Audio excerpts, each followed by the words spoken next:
My wife slept with her boss, so I quietly stole his beautiful wife instead. She is so amazing, I told him at the company party while he stood there, shaking with rage. I am Lawrence, 71 years old, a retired structural engineer, and a man who spent decades building solid foundations only to realize the one beneath my own marriage was rotting away. Before I tell you exactly how I dismantled my wife and her arrogant boss piece by piece, let me know where you are watching from in the comments below. Hit like and subscribe if you believe that loyalty should mean something, and that betrayal should always carry a heavy price. Growing up and living in Seattle, Washington, you learn to appreciate the rain. It washes things clean. But inside my house, the 4-bedroom Craftsman I purchased back in 1985, there was a creeping dampness that no storm could wash away. It was the coldness of a marriage that had slowly turned into a business arrangement, at least on her end. My wife Evelyn is 62 years old. When we first met, the 9-year age gap meant nothing. We were just two people in love. But as I transitioned into a quiet retirement, spending my days managing our household and working on my carpentry in the garage, Evelyn hit the peak of her career as a high-powered real estate executive. The contempt she held for me did not happen overnight. It was a slow, agonizing drip. She began treating me less like a husband and more like a burdensome piece of antique furniture, taking up space in her modern life. Every morning began the same way, the sharp, aggressive click of her designer heels against the hardwood floors I had installed myself. She would stand by the kitchen island, scrolling through her phone, barely acknowledging the fresh coffee I poured for her. Instead, her conversations were entirely dominated by one subject, her boss, Douglas Pierce. Doug, as she affectionately called him. Doug was 58, the arrogant, flashy CEO of the firm where Evelyn worked. He drove European sports cars, wore suits that cost more than my first mortgage, and apparently walked on water. Evelyn never missed an opportunity to compare my quiet pension-funded life to Doug's dynamic empire. She would scoff at the practical shoes I wore, or roll her eyes when I talked about the local hardware store. She acted as if her real estate commissions were the sole pillar keeping us from living on the streets, entirely dismissing the fact that my engineering career had paid off this house decades ago. I swallowed the disrespect. I am a man of a different generation. I believed in keeping the peace and weathering the difficult seasons of marriage. But the true depth of her disdain became agonizingly clear on our 35th wedding anniversary. I had spent 3 solid weeks out in the garage carefully measuring, cutting, and sanding a piece of rare bird's-eye maple. I crafted a beautiful, intricate jewelry box with seamless dovetail joints and a velvet interior. I poured my heart into that wood, thinking it would remind her of the man she married. When I presented it to her over breakfast, she barely glanced at it. She ran a manicured fingernail over the polished wood, gave a tight, patronizing smile, and said it was cute. Cute, like it was a macaroni necklace made by a kindergartner. She then proceeded to tell me that Doug had just gifted the executive team these imported, mass-produced crystal desk organizers that cost $500 each. She said she needed sleek, modern things for her aesthetic now, not homemade trinkets that smelled like sawdust. The insult sat heavy in my chest, a physical weight. But I simply nodded, quietly, took my coffee black, and walked back out to my garage. I chose strategic silence over a useless argument. I chose peace. I did not know that my peace was about to be violently ripped away. 2 days later, Evelyn was frantically packing her designer luggage. She claimed she was heading to a highly exclusive solo real estate seminar in Aspen, Colorado. She talked endlessly about the networking opportunities, about how Doug had personally selected her to represent the firm because of her stellar quarterly numbers. She sprayed her expensive, sharp floral perfume, gave me a quick, obligatory peck on the cheek that felt more like a chore than a goodbye, and rushed out the door to catch her luxury town car to the airport. The house fell completely silent. I began my usual routine, tidying up the kitchen after her chaotic departure. That is when I saw it. Evelyn had left her synced home laptop sitting open on the kitchen island. She had complained the night before about a software update she could not figure out, and she had asked me to run the diagnostics while she was away. I am an engineer.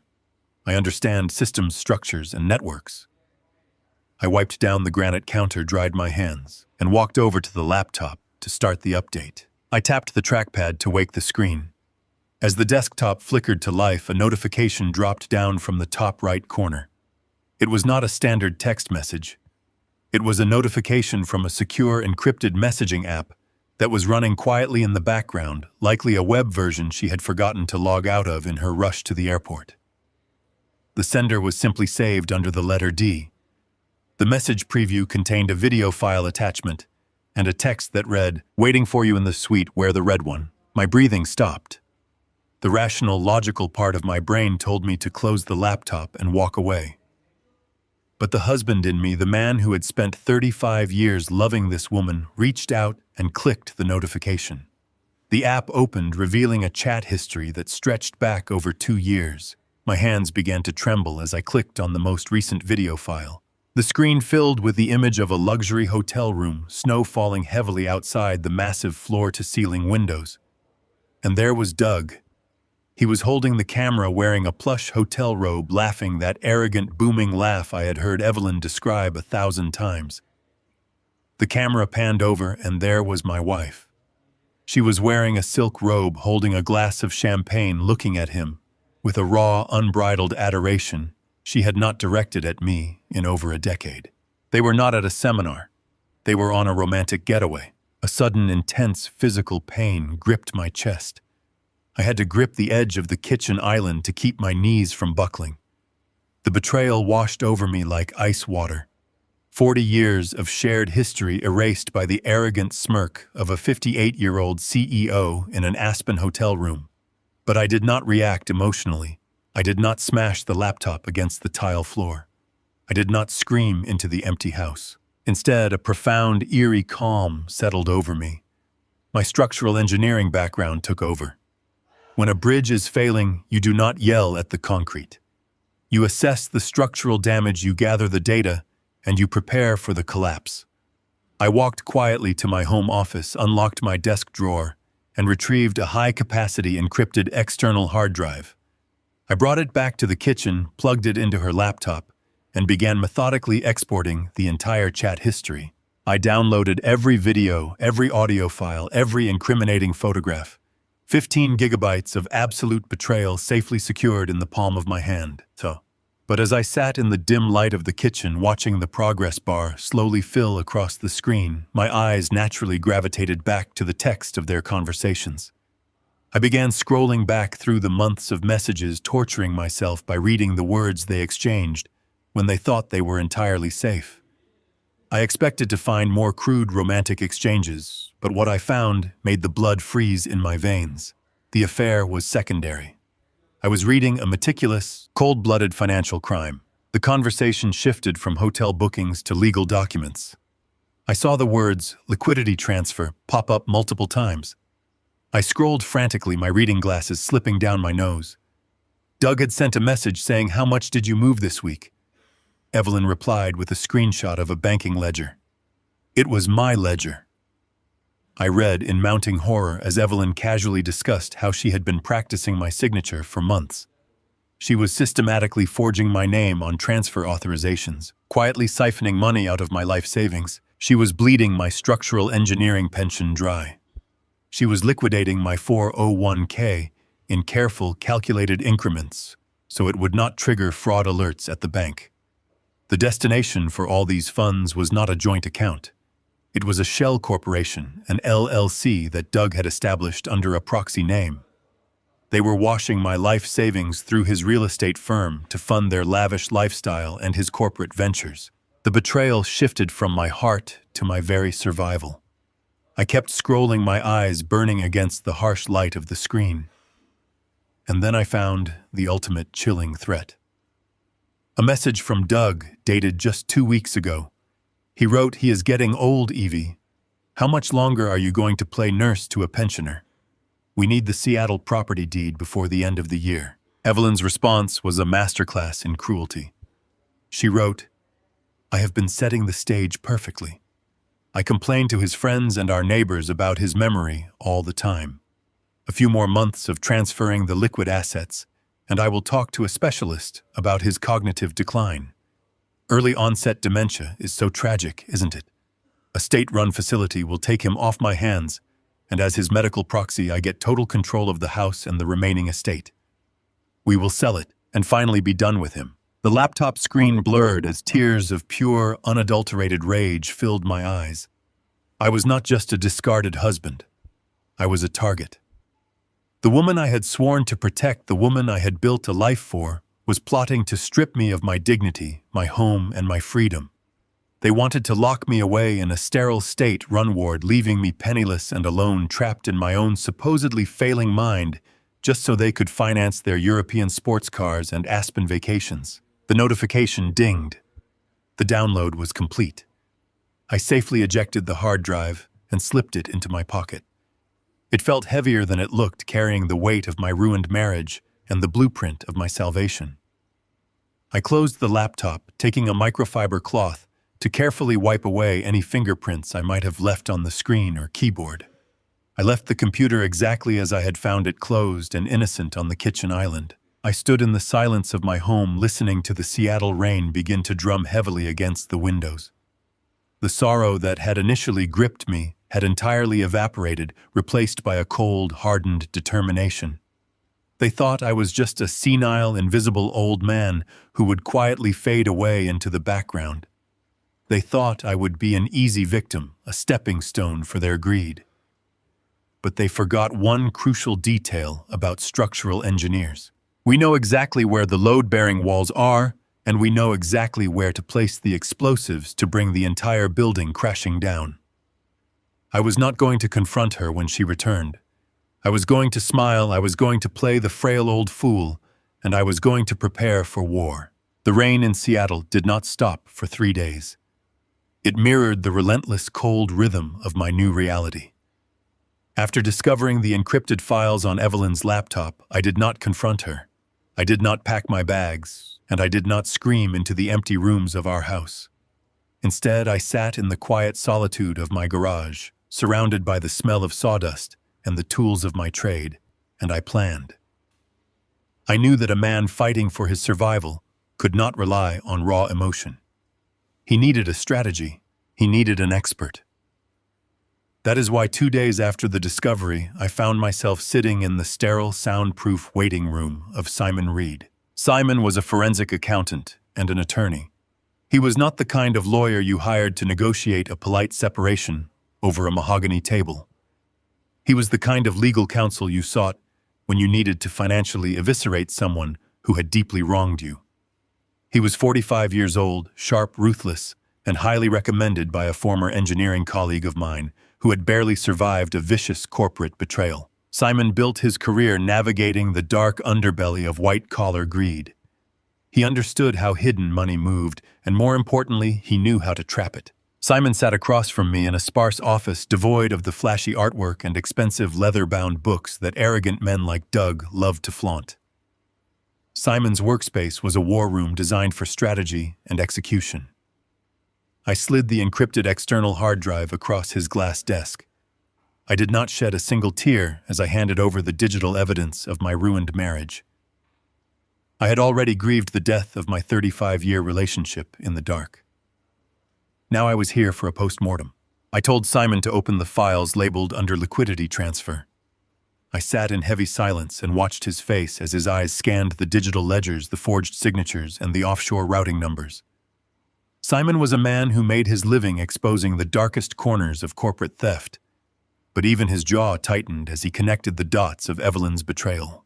"You have been married for 35 years, Lawrence," he said, his voice low and razor-sharp, "and she has spent the last 14 months methodically dissolving every liquid asset you possess right under your nose." I nodded, the metallic taste of betrayal fresh in my mouth. I asked him how quickly we could file the divorce papers. I told him I wanted her out of my house by the end of the week. I wanted her permanently removed as my medical proxy before she could execute her plan to lock me away. I wanted to freeze the remaining bank accounts and drag her and Doug into the harsh, unforgiving light of a public courtroom. I was ready to ignite the explosives and bring their entire corrupt structure crashing down to the ground. But Simon did not smile. He did not reach for a pen to draft a legal petition. Instead, he leaned back in his leather chair, took off his glasses, and looked at me with a brutal, chilling honesty that made my blood run cold. "We cannot file for divorce, Lawrence," he said. "Not today. Not tomorrow. If we file right now, you will lose absolutely everything." I felt a sudden suffocating tightness in my chest. I asked him what he meant. I told him I had the undeniable proof. I had the explicit videos of the Aspen hotel room. I had the forged transfer authorizations. The evidence was irrefutable. Surely the law would protect a man being robbed blind by his own wife. Simon shook his head with a grim expression. "Washington is a community property state, Lawrence.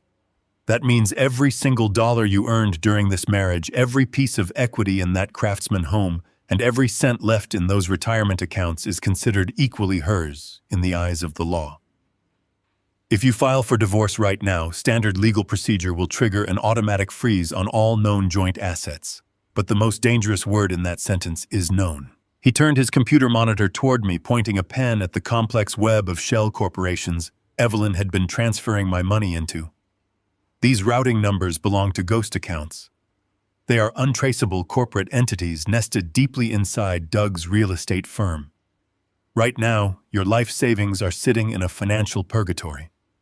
They are no longer in your name, but they have not officially vanished into Doug's offshore havens yet. They are resting in a holding pattern while they prepare for the final transfer. Simon leaned forward, his eyes locking onto mine with intense urgency. "The absolute moment you serve Evelyn with divorce papers, she will panic. She will immediately call Doug.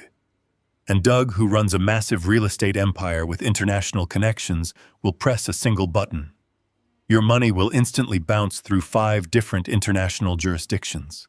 It will be washed, sanitized, and buried in an offshore trust that the American legal system simply cannot touch without years of federal litigation." The reality of his words hit me like a physical blow to the stomach.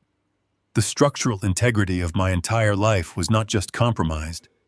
It was rigged to collapse the exact second I tried to defend myself. "If we go to open war today," Simon continued, his tone unyielding, "Doug will drain that shell company dry before the ink on your divorce papers is even dry. You will be left fighting Evelyn in a drawn-out, agonizing legal battle over the leftover scraps of a frozen checking account. She will drag the proceedings out for years. She will hire aggressive, expensive litigation attorneys completely funded by Doug's deep pockets. You will bleed out in legal fees trying to prove the forgery while she lives comfortably in a luxury apartment paid for by the very man she is sleeping with. In the end, the court might grant you the empty house, but your pension, your hard-earned savings, and your physical security will be gone forever." I sat back in the chair, the air in the room suddenly feeling thick and heavy. I was a man who had worked his entire adult life building safe, solid structures for other people. I had followed the rules. I had paid my taxes. I had honored my wedding vows for over 3 decades. And now the law was telling me that my loyalty was my greatest liability. The justice system would not swoop in and save me. It would only give my abusers the warning they needed to complete their devastating crime. So I do nothing. I asked, my voice dropping to a harsh whisper. I go back to that house and quietly wait for my wife to declare me legally incompetent and lock me in a state-run asylum. Absolutely not, Simon said, a dangerous, predatory smile finally breaking across his stoic face. You are not going to do nothing, Lawrence. You are going to do exactly what they expect you to do. You are going to be the frail, forgetful, invisible old man they are so desperately counting on you to be. He closed the laptop and handed the encrypted hard drive back to me, sliding it across the glass. The only way we win this war is if we secure the money before they even know they are under attack. We need to become hunters. We have to track the bottom of this financial sinkhole. We have to map out exactly where Doug is holding the stolen funds, and we have to find the master key to his shell corporation. We cannot strike the king until we have our hands securely wrapped around his treasury. Simon warned me that this would require the most difficult psychological performance of my entire life. I had to go back to the home I built. I had to sleep under the same roof as the woman who was actively plotting my institutionalization. I had to smile warmly when she patronized me. I had to act confused and slow when she intentionally moved my things. I had to swallow my pride, my burning anger, and my profound grief and bury it so deep inside myself that she would never catch a glimpse of it in my eyes. You have to play the long game, Lawrence, Simon said, his voice echoing with absolute certainty. Let Evelyn think she is winning. Let her think the dementia is finally setting in. Let her get completely comfortable. Arrogance makes people incredibly sloppy. And while she is busy planning her lavish future with Doug, we are going to quietly, methodically dismantle her entire world from the inside out. I looked down at my hands. They were the weathered, calloused hands of a structural engineer. They were hands that knew how to measure pressure, how to calculate load-bearing weights, and how to build things meant to withstand violent earthquakes and terrible storms. I had spent my entire life building safe shelters for other people. Now it was time to learn how to lay a devastating trap. I looked back up at Simon and told him I was ready. I told him I would play the part with flawless precision. I would be the fading, clueless ghost of a husband Evelyn so desperately wanted me to be. I walked out of Simon Reed's office and stepped back out into the freezing Seattle rain. The cold water soaked through my coat, but I did not feel the chill. I only felt the burning, relentless drive of a man who had absolutely nothing left to lose and everything to take back. I was going to hunt them down, and I was going to make sure that when the collapse finally happened, Evelyn and Doug would be standing directly under the falling concrete. I spent the next 4 days playing the ghost of my own life. I shuffled my feet when I walked down the hallway. I asked Evelyn the same question twice in one morning, just to watch her roll her eyes and huff in theatrical annoyance. I deliberately misplaced my reading glasses and let her find them in the refrigerator. She was completely convinced her husband was fading away into the fog of cognitive decline. It was a deeply humiliating performance, but every time she looked at me with that sickening mixture of pity and contempt, I just thought of the trap Simon and I were building in the dark. On Thursday afternoon, my secure burner phone vibrated in my pocket. It was Simon. He told me to come to his office immediately because he had found the bottom of the financial sinkhole. I told Evelyn I was taking a slow walk down to the local hardware store to look at some wood varnish. She barely looked up from her phone, simply waving a manicured hand in the air and telling me not to get lost on the way back. I took a cab across town and walked into Simon's war room. He looked exhausted. His tie was loosened, and his large glass desk was completely covered in printed flowcharts, bank statements, and corporate diagrams. He did not offer me a seat before he dropped the absolute heaviest bombshell of this entire nightmare. He looked me dead in the eye and told me that my stolen pension was nothing but a drop in the bucket. I asked him what he meant. I had worked for 40 years. My life savings were substantial. But Simon shook his head and tapped a red pen against a complex web of shell corporations mapped out on his desk. He explained that Doug was not the self-made real estate titan he always claimed to be in the business magazines. Doug was a parasite, and my wife was just his willing accomplice. Simon pulled up a massive financial dossier on his monitor. He revealed the true source of the shell company's massive cash flow. The money was not coming from legitimate real estate developments or savvy market investments. It was coming from a woman named Victoria Pierce. Victoria was Doug's wife. Simon explained that Victoria came from serious generational wealth. Her father had built a massive logistics and shipping empire decades ago, leaving her as the sole heir to an ironclad family trust fund. Doug had married into this old money. Over the last 10 years, he had quietly and methodically positioned himself as the primary manager of that trust, exploiting administrative loopholes and taking advantage of his wife's blind faith in him. Simon turned the monitor toward me and showed me the ledgers. The numbers were staggering. Doug had been slowly bleeding his wife's inheritance dry. The luxury European sports cars he drove, the lavish corporate parties he threw to inflate his ego, the five-star Aspen hotel suites where he slept with my wife, none of it was paid for by his own success. It was all funded by Victoria's stolen money. Doug was actively using his wife's family fortune to finance his empire of lies and his affair with Evelyn. A strange, cold clarity washed over me. As a structural engineer, I have spent my life studying how things stand up and how things fall down. Doug had built a massive, towering skyscraper of wealth and arrogance, but the foundation was completely stolen. He was severely over-leveraged, washing millions of dollars through these shell LLCs to make himself look like a king. My stolen retirement funds were just being used to plug the temporary gaps in his cash flow whenever he drained too much of Victoria's trust at one time. We were both victims of the exact same predator, but then Simon hit the wall.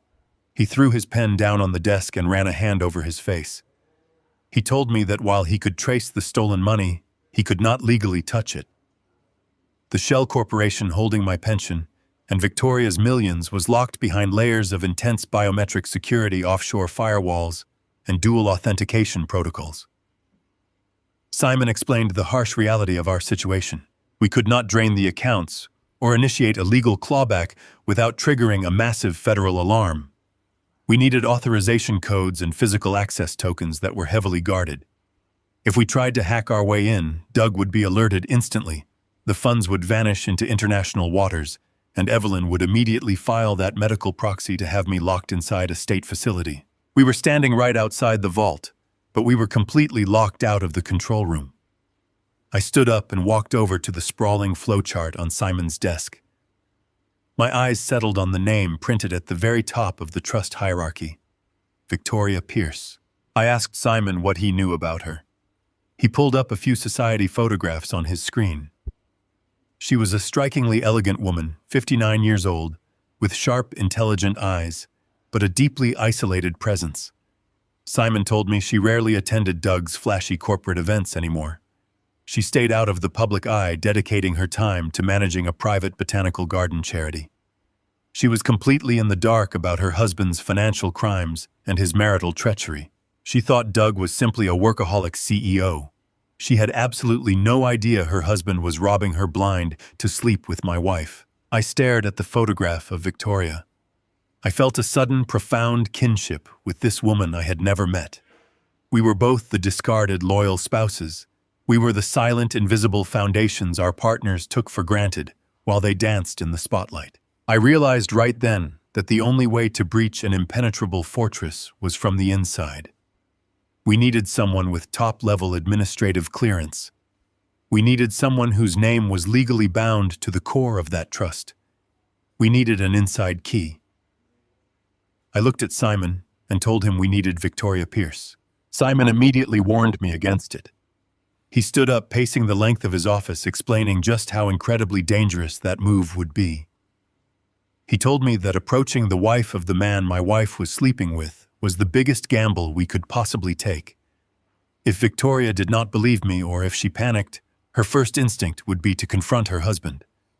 The absolute second she asked Doug about the missing money, our entire covert operation would be completely exposed. Doug would shred the evidence, launder the remaining cash, and Evelyn would drop the hammer on my life. Approaching Victoria was lighting a match in a room full of dynamite.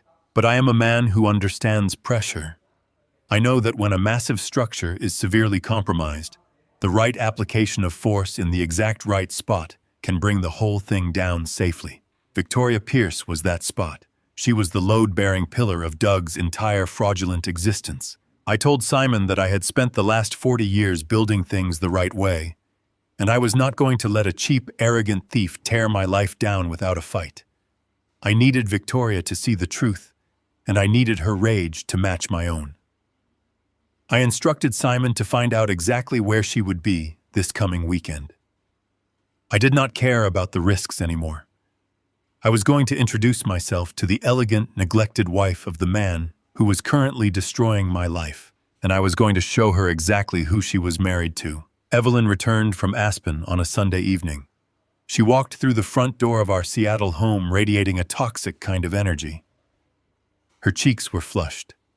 Her designer luggage rolled smoothly over the hardwood floor.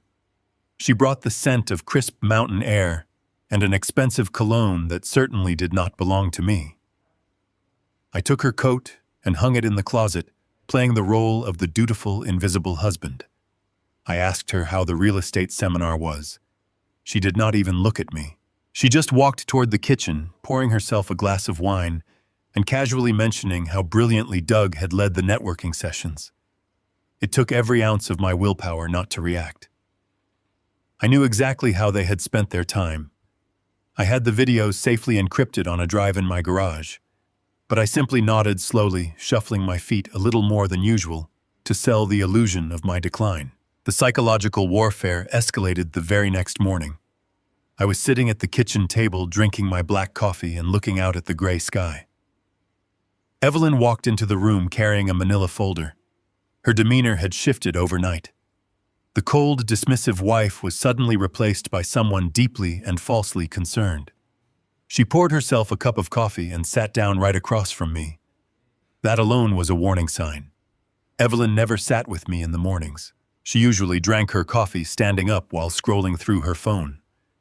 Today, she offered me a soft, patronizing smile that made my stomach turn. She slid a small stack of papers across the polished granite table. She placed a manicured finger on the top page, pushing it gently toward my coffee mug. She told me it was a routine tax adjustment form. She spoke slowly, articulating her words, as if she were explaining a simple concept to a toddler. She said my pension fund required an updated signature for the new fiscal year to ensure the tax brackets aligned with our joint accounts. She sighed heavily, acting as though handling these administrative burdens was exhausting for her. She told me she had taken the liberty of filling out all the complex sections so I would not have to worry my tired mind over the details. All I needed to do was sign on the dotted line at the very bottom. I looked down at the paper. Evelyn had severely underestimated the man she married. I spent 40 years working as a structural engineer. My entire career was built on reading complex blueprints, identifying microscopic flaws in load-bearing calculations, and ensuring that massive steel structures would not collapse under pressure. I am trained to look at the fine print. I did not need to put on my reading glasses to see that the document on the table had absolutely nothing to do with taxes or my pension. My eyes scanned the dense legal jargon packed tightly into the paragraphs above the signature line. The words leaped off the page like a glaring red warning light. It was a durable power of attorney for healthcare and a comprehensive medical proxy. But it was not a standard emergency directive. This document contained specific predatory clauses granting Evelyn total, unchecked authority to make all mental health evaluations and institutionalization decisions on my behalf. It explicitly waived my right to contest her decisions in a medical court. It was a blank check for her to commit me to a state-run facility against my will. She was handing me the shovel and asking me to dig my own grave. The sheer audacity of her lie was staggering. She sat across from me, sipping her coffee, waiting for me to sign away my freedom under the guise of a tax form. My blood boiled. The urge to stand up, tear the paper into pieces, and demand she pack her bags was nearly overwhelming. But I remembered the cold, harsh truth Simon had explained in his office. If I fought her now, she would panic. She would call Doug, and my money would vanish overseas before the sun went down. I could not break character. I had to let her believe she was winning. I had to outsmart her right there at the kitchen table. I put on a masterful performance. I let my hands tremble just a little. I squinted at the paper, acting confused and overwhelmed by the blocks of text. I asked her if she was sure this was the right form, because it looked very complicated. Evelyn let out a soft, condescending laugh. She reached across the table and patted my hand, treating me like a senile fool. She promised me it was just standard legal jargon that the accounting department required. She tapped the signature line again, her impatience beginning to leak through her sweet facade. I told her I supposed she knew best. I reached into the front pocket of my flannel shirt. I always carry my own pens. It is an old habit from my drafting days. I pulled out a specific pen I had purchased from an architectural supply store years ago. It was a thermal friction erasable pen. To the naked eye, the blue ink it produces looks exactly like standard ballpoint ink. But the chemical composition is unique. When the ink is exposed to temperatures over 140 degrees Fahrenheit, the pigmentation undergoes a chemical reaction and turns completely invisible. Draftsmen use it to draw temporary structural guidelines that can be erased later with a heat gun. I clicked the pen. I slowly and deliberately signed my full legal name on the dotted line. The blue ink flowed smoothly onto the paper. Evelyn's eyes locked onto the signature. I could see the greedy, triumphant gleam flashing in her pupils. She had done it. She had secured the final weapon she needed to destroy my life and steal my home. She quickly snatched the paper off the table, blowing on the ink to dry it. She slipped the medical proxy into her leather briefcase, snapping the locks shut with a sharp, satisfying click. She stood up, her fake sweet demeanor evaporating instantly. She told me she had to rush to the office to file the paperwork, and that I should just rest for the rest of the day. She walked out the front door without another word, leaving me alone in the kitchen. I sat there listening to the sound of her luxury car engine fading down the street. I knew exactly what was going to happen to that document. Evelyn always left her briefcase in the trunk of her car during her afternoon site visits. The interior of a dark car sitting in the Seattle sun, even on a mild day, easily reaches temperatures well above the threshold required to trigger the thermal ink. And even if it did not, the administrative clerks at her real estate firm used heavy-duty industrial scanners that run hot. By the time she pulled that piece of paper out to present it to a doctor or a judge, the signature line would be completely blank. She would look like a fool holding an unsigned piece of paper. But the momentary satisfaction of tricking her was quickly overshadowed by a dark, terrifying realization. I had successfully sabotaged her weapon, but the simple fact that she had presented it to me this morning meant her timeline had drastically accelerated. Simon and I thought we had months before she would make a move on my physical freedom. We were wrong. Evelyn and Doug were getting impatient. They did not want to wait for the end of the year. They wanted my assets liquidated, and my mind declared incompetent right now. The ticking clock in my head grew deafening. The psychological warfare in my home had reached a critical breaking point. Every cup of coffee she handed me, every meal she prepared could be a potential threat. I could not survive in this house much longer pretending to be a fading old man while she actively plotted my institutionalization.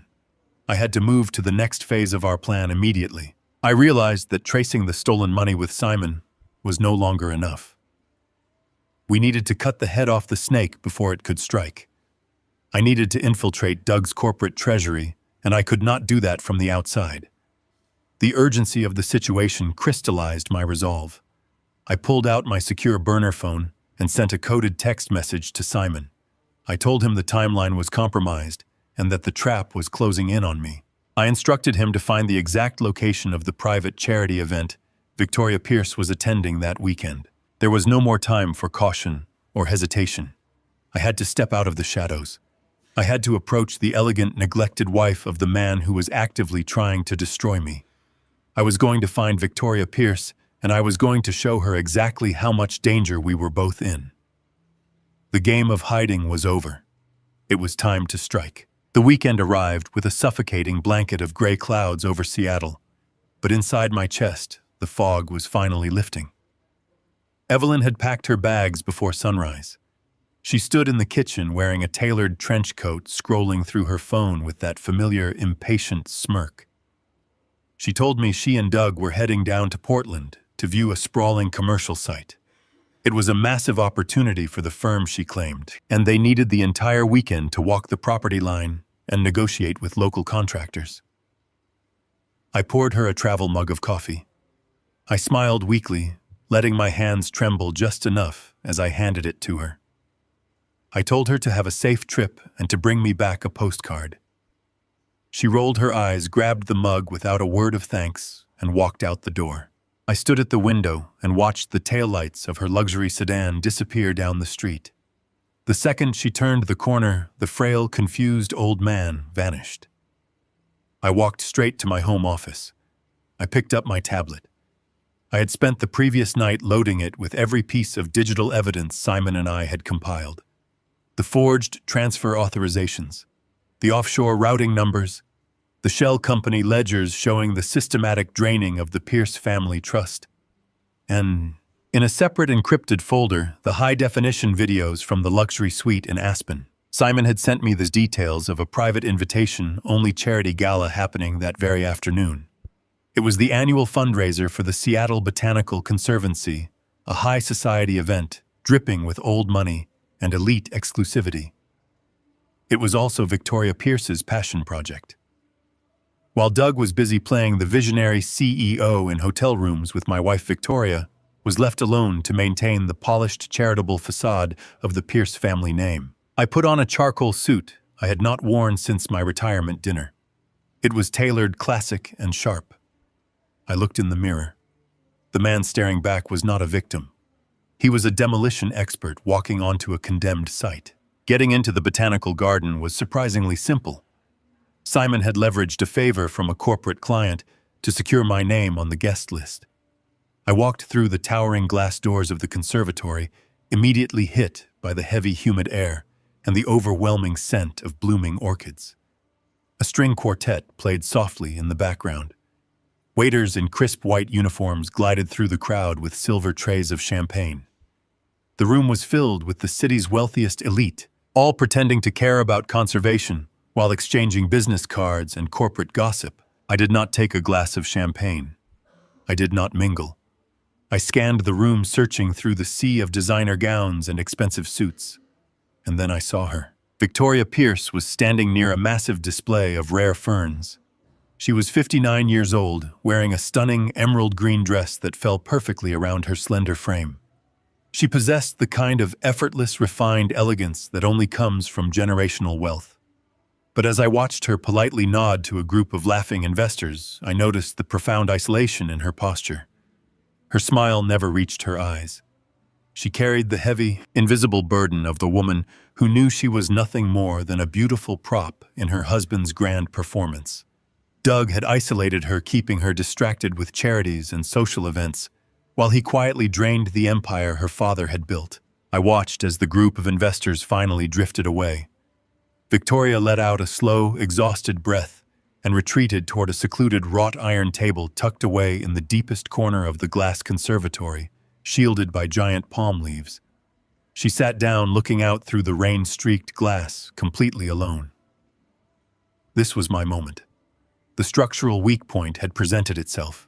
I walked across the damp stone floor of the conservatory, my footsteps silent. I stopped right at the edge of her table.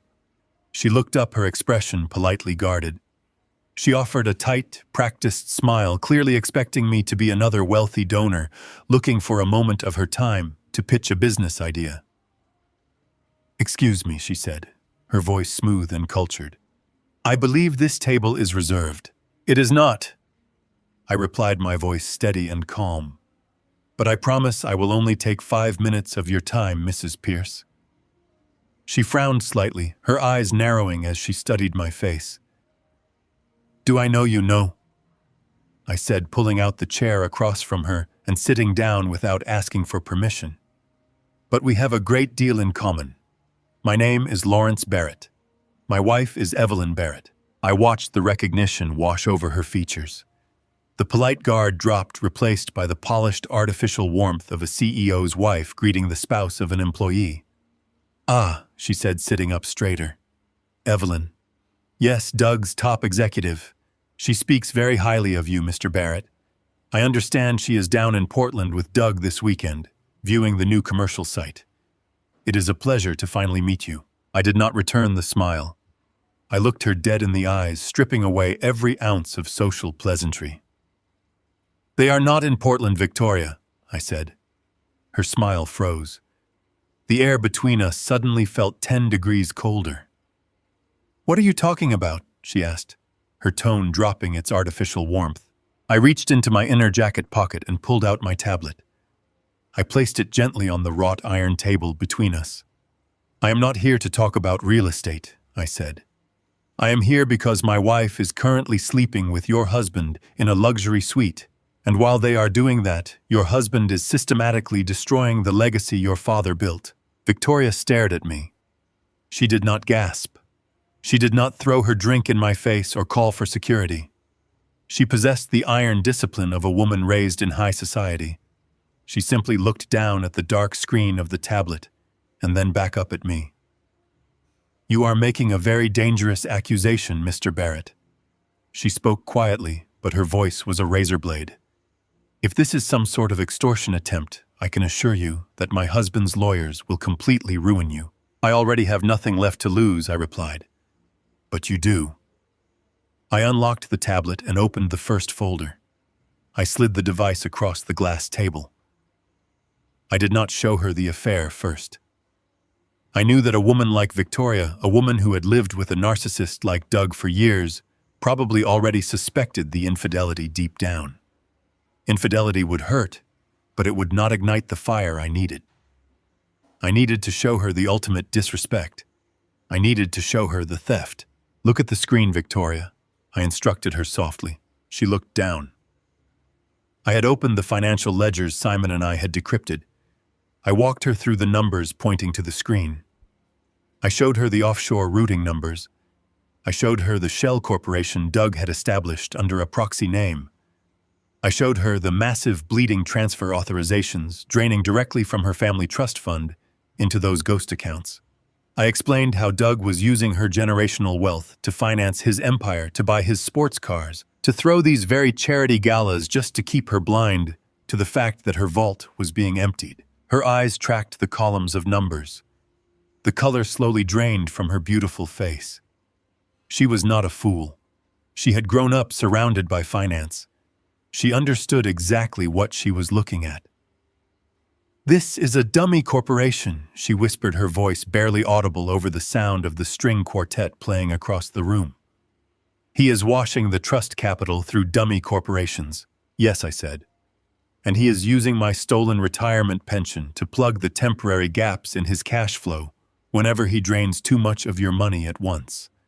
My wife has been forging my signature for 14 months to feed your husband's slush fund.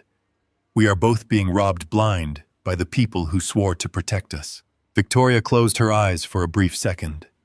Her chest rose and fell with a sharp, ragged breath. When she opened her eyes again, I tapped the screen and brought up the encrypted media folder. "I am sorry to do this," I told her, "but you need to see exactly what they are spending our money on." I hit play on the Aspen Hotel video. The bright, high-definition footage filled the screen. Doug was laughing in his plush hotel robe. Evelyn was holding a glass of champagne, looking at him with absolute adoration. The audio was clear. They were mocking me. They were mocking her. They were reveling in their arrogant, untouchable greed. I sat in silence, watching the face of the woman across from me. I expected her to shatter. I expected the tears to fall or for her to slam the tablet face down on the table. But Victoria Pierce did not break. Instead, I witnessed a terrifying, magnificent transformation. The polite, isolated society wife evaporated. Her posture turned to steel. Her jaw clenched so tightly I could see the muscle ticking beneath her skin. The sorrow in her eyes was instantly incinerated by a quiet, calculating, and absolute fury. She stared at the video of her husband laughing with my wife, and she did not blink. She burned with a cold fire that matched the exact temperature of my own. She reached out and paused the video. She slid the tablet back across the table toward me. She folded her hands perfectly in her lap, her knuckles white. "When does Doug plan to finalize the transfer of the remaining trust assets?" she asked. Her voice was no longer a razor blade. It was an executioner's axe. "My lawyer believes he is going to push it through before the fiscal quarter ends," I replied. "He wants to use our stolen money to close a massive corporate merger. If he signs that deal, the money becomes legitimate corporate capital. We will never get it back." Victoria looked out the glass windows at the pouring Seattle rain. She sat in silence for a long time, the gears of her mind turning with terrifying speed. She finally turned her gaze back to me. "My father built that trust with his own 2 hands," she said softly. Doug thinks because I arrange flowers and host dinners that I do not understand how to destroy a man financially. He thinks I am just a signature on a piece of paper. She leaned forward over the wrought iron table, the scent of her expensive perfume mixing with the humid air of the conservatory. "Mr. Barrett," she whispered, "how much access does your lawyer need to gut his shell accounts completely dry?" I looked into her icy, determined eyes, and for the first time since this entire nightmare began, a genuine smile crossed my face. The alliance was forged. We were no longer victims waiting for the collapse. We were the demolition crew. I sat there watching Victoria Pierce absorb the reality of her husband's betrayal. I expected tears. I expected shock. But the woman sitting across from me was made of sterner stuff. Her eyes fixed on the tablet screen remained dry. The polished facade of the charity gala hostess vanished, replaced by a sharp, calculating intelligence. "Mr. Barrett," she said, her voice dropping to a low, dangerous murmur, "Doug has always been ambitious. I knew he married me for the access my family name provided. But this systematic theft of my father's legacy to fund a mistress," she traced a manicured finger over the offshore routing numbers on the screen. "He has been very busy. But you are mistaken if you think I can simply walk into his office tomorrow and demand my money back." I leaned closer, the scent of rare orchids heavy in the air around us. "You are the sole heir to the trust, Victoria. The money is legally yours." "It is not that simple," she replied, a bitter edge creeping into her tone. 10 years ago, shortly after my father died, Doug convinced me to sign a post-nuptial agreement. I was grieving. I was overwhelmed by the sheer volume of the estate. He framed it as a protective measure, a way to shield the family assets from corporate liabilities. She looked up at me, her eyes flashing with a cold, hard anger. It was a trap. The agreement stated that if I initiated a divorce without irrefutable documented proof of gross corporate malfeasance, he would retain a controlling interest in the logistics empire my father built. He knew I would never risk my family's legacy. He effectively locked me in a golden cage. The pieces fell into place with a sickening clarity. Doug was not just a thief. He was a master manipulator who had ensured his own survival by taking his wife's inheritance hostage. So he steals from you, knowing you can't leave him without losing the very company your father built. I said, the magnitude of Doug's arrogance settling over me. "Exactly," Victoria confirmed. "If I confront him now without the full scope of the evidence, he will simply transfer the remaining liquid assets offshore, claim the shell companies were legitimate investments that failed, and walk away with half my father's company. I will be left with nothing but an empty trust and a public scandal." I understood the precariousness of her situation perfectly. We were two people standing on a frozen lake, knowing that the ice beneath us was cracking, but unable to move without triggering a complete collapse. "The documents you showed me," Victoria said, tapping the tablet, "they prove the transfers, but they don't show the full architecture of the shell corporations. Doug is paranoid. He keeps the master ledgers entirely offline. They are stored on encrypted hard drives, locked in the personal safe inside his private home office." "And you don't have the combination?" I asked. "I have the combination," she replied, a small, dangerous smile playing on her lips. "I have total administrative access to the house and his office. I know his routines. I know when he meets with his international clients and when he plays golf. But I don't know what I'm looking for. If I go into that safe, I wouldn't know a legitimate corporate ledger from a fraudulent one. I am an art historian, Mr. Barrett, not a forensic accountant." The brilliant simplicity of the solution struck me like a bolt of lightning. We were two halves of a whole. I had the structural knowledge to decipher the complex web of financial deceit. I understood the load-bearing walls of Doug's fraudulent empire, but I was locked out. I could not get near the evidence without triggering an alarm. Victoria, however, was already inside the fortress. She had the keys to the vault.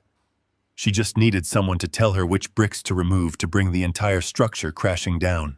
"Victoria," I said, my voice steady and resolute, "I am a retired structural engineer. I spent 40 years calculating how buildings bear weight and how they collapse.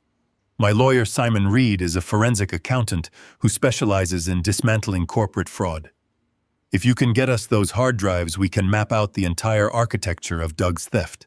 She looked at me, her gaze piercing and evaluating.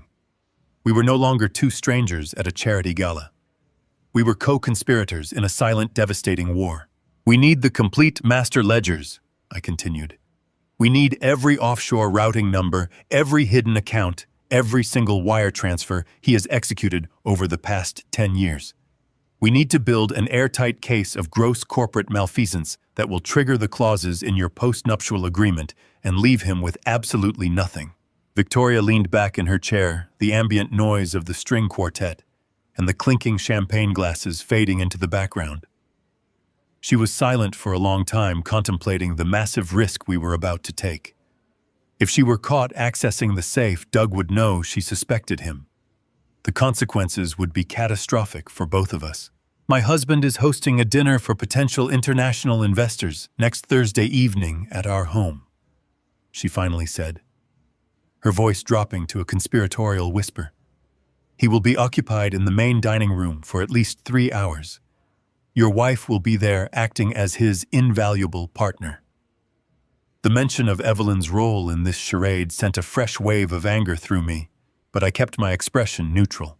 During dinner, I will excuse myself, Victoria continued. I will access the safe in his private office and copy the contents of the encrypted drives onto a secure flash drive. But I cannot leave the house to bring them to you. You won't have to, I replied. I will be waiting. Where? Simon's office, I said. We will have a secure courier waiting 2 blocks from your estate. You hand off the flash drive, and we will spend the night decrypting the files. By the time Doug realizes what has happened, we will have the blueprint to his destruction. Victoria nodded slowly, the determination in her eyes matching my own. We did not shake hands. We did not formalize the agreement. We simply understood that our survival depended entirely on our ability to trust each other. Mr. Barrett, Victoria said, as she stood up, smoothing the emerald fabric of her dress. My father always told me that a strong foundation is the key to any lasting structure. It seems Doug forgot that rule. He built his empire on stolen ground, Victoria, I replied, standing up to face her.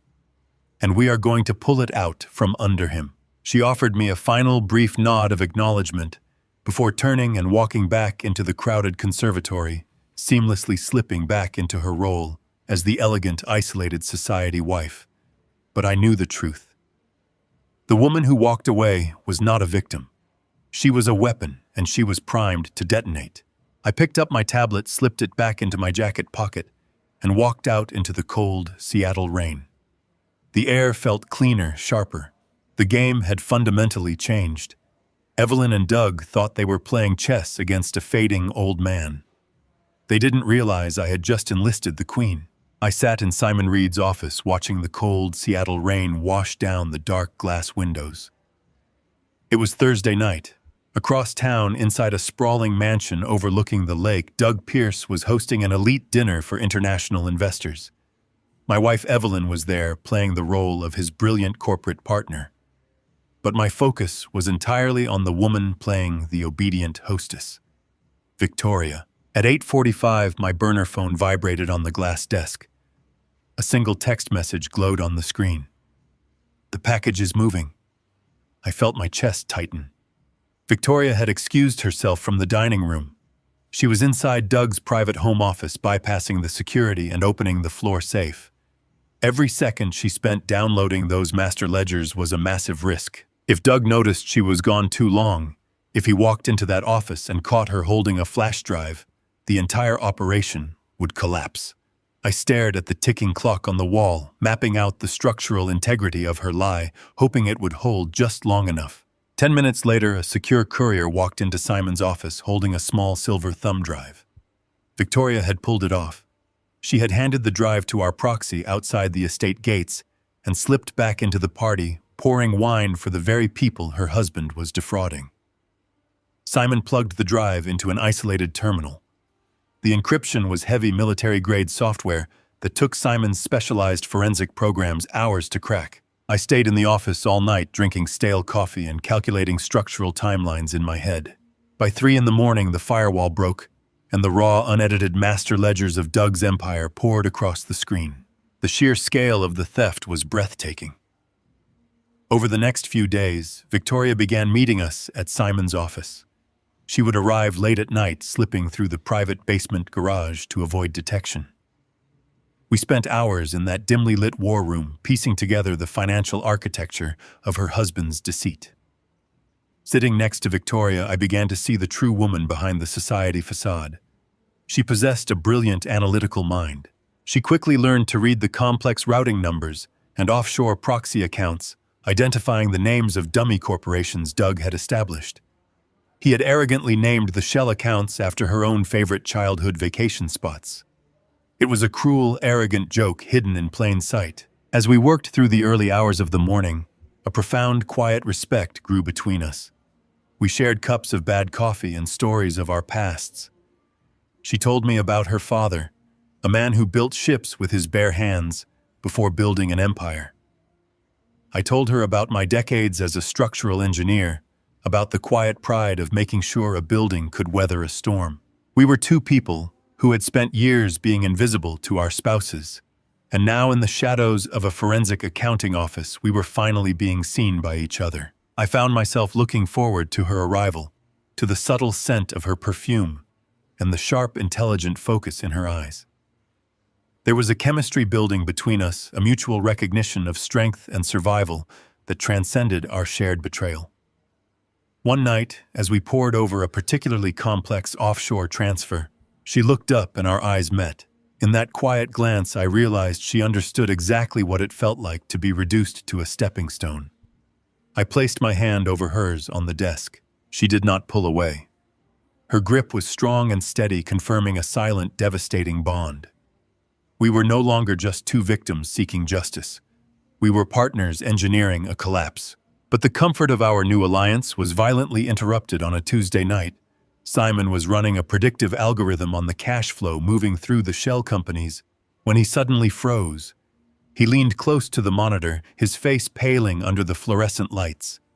He began rapidly typing, pulling up legal filings and corporate announcements hidden deep within the dark web of financial forums. He turned to Victoria and me with a look of absolute dread. Doug was not just siphoning money to fund his lavish lifestyle. He was stockpiling capital for a massive corporate acquisition. Simon pointed to a series of massive liquid transfers scheduled for exactly 2 weeks from today.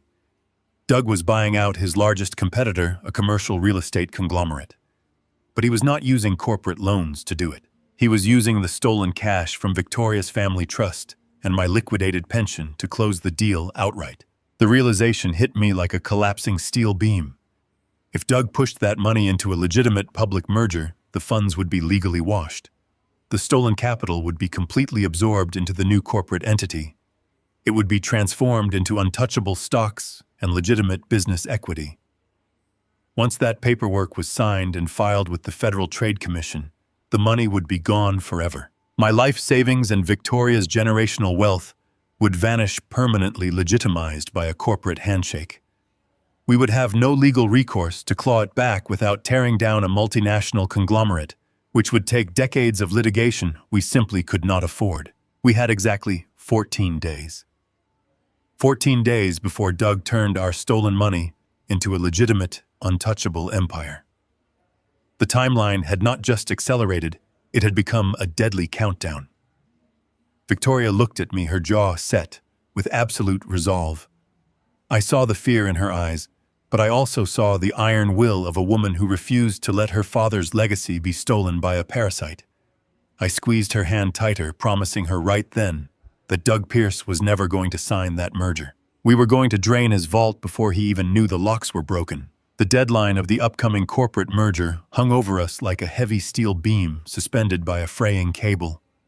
We knew that if Douglas signed that paperwork, he would use our stolen money to legitimize his empire, and the funds would be locked away in untouchable corporate equity. We needed a window of absolute uninterrupted silence to bypass his security protocols and drain his shell accounts. We needed him completely offline, unreachable, and totally distracted. Victoria provided the perfect bait. She utilized her role as the devoted, supportive wife with terrifying perfection. She booked a spectacular weekend retreat at a 5-star hot springs resort deep in the Cascade Mountains. It was a place notorious for its exclusive luxury and its absolute lack of cellular reception. She handed the printed itinerary to Douglas over breakfast, playing the part of a woman who simply wanted her hard-working husband to relax and clear his mind before the biggest corporate merger of his life. She even suggested with a gentle, naive smile that he should take his top real estate executive along for a working retreat, just to ensure all the final details were ironed out. Douglas, completely blinded by his own arrogance and his desire to spend a weekend with my wife, took the bait without a single moment of hesitation. Evelyn came home that afternoon vibrating with a toxic, triumphant energy. She tossed a designer duffel bag onto our bed and ordered me to fetch her heavy winter coat from the hall closet. She claimed Douglas was taking the executive team on a mandatory isolation retreat to finalize the merger details. She complained loudly about the inconvenience of having no cell service, but I could easily see the greedy anticipation dancing in her eyes. I played my part flawlessly. I shuffled to the closet with a slight limp, retrieved her coat, and told her to make sure she dressed warmly in the mountains. I even offered to pack her vitamins. She snatched the coat from my hands, did not even look me in the eye, and walked out the door. The moment her car turned the corner and vanished down the street, my frail posture evaporated. I grabbed my keys, locked the house, and drove straight to Simon Reed's office. Victoria was already there when I arrived. She looked pale but incredibly resolute, staring intently at the massive monitors lining Simon's glass desk. We sat in tense silence, drinking black coffee, waiting for the confirmation we needed. Finally, Simon's tracking software pinged. Douglas and Evelyn had officially checked into the mountain resort.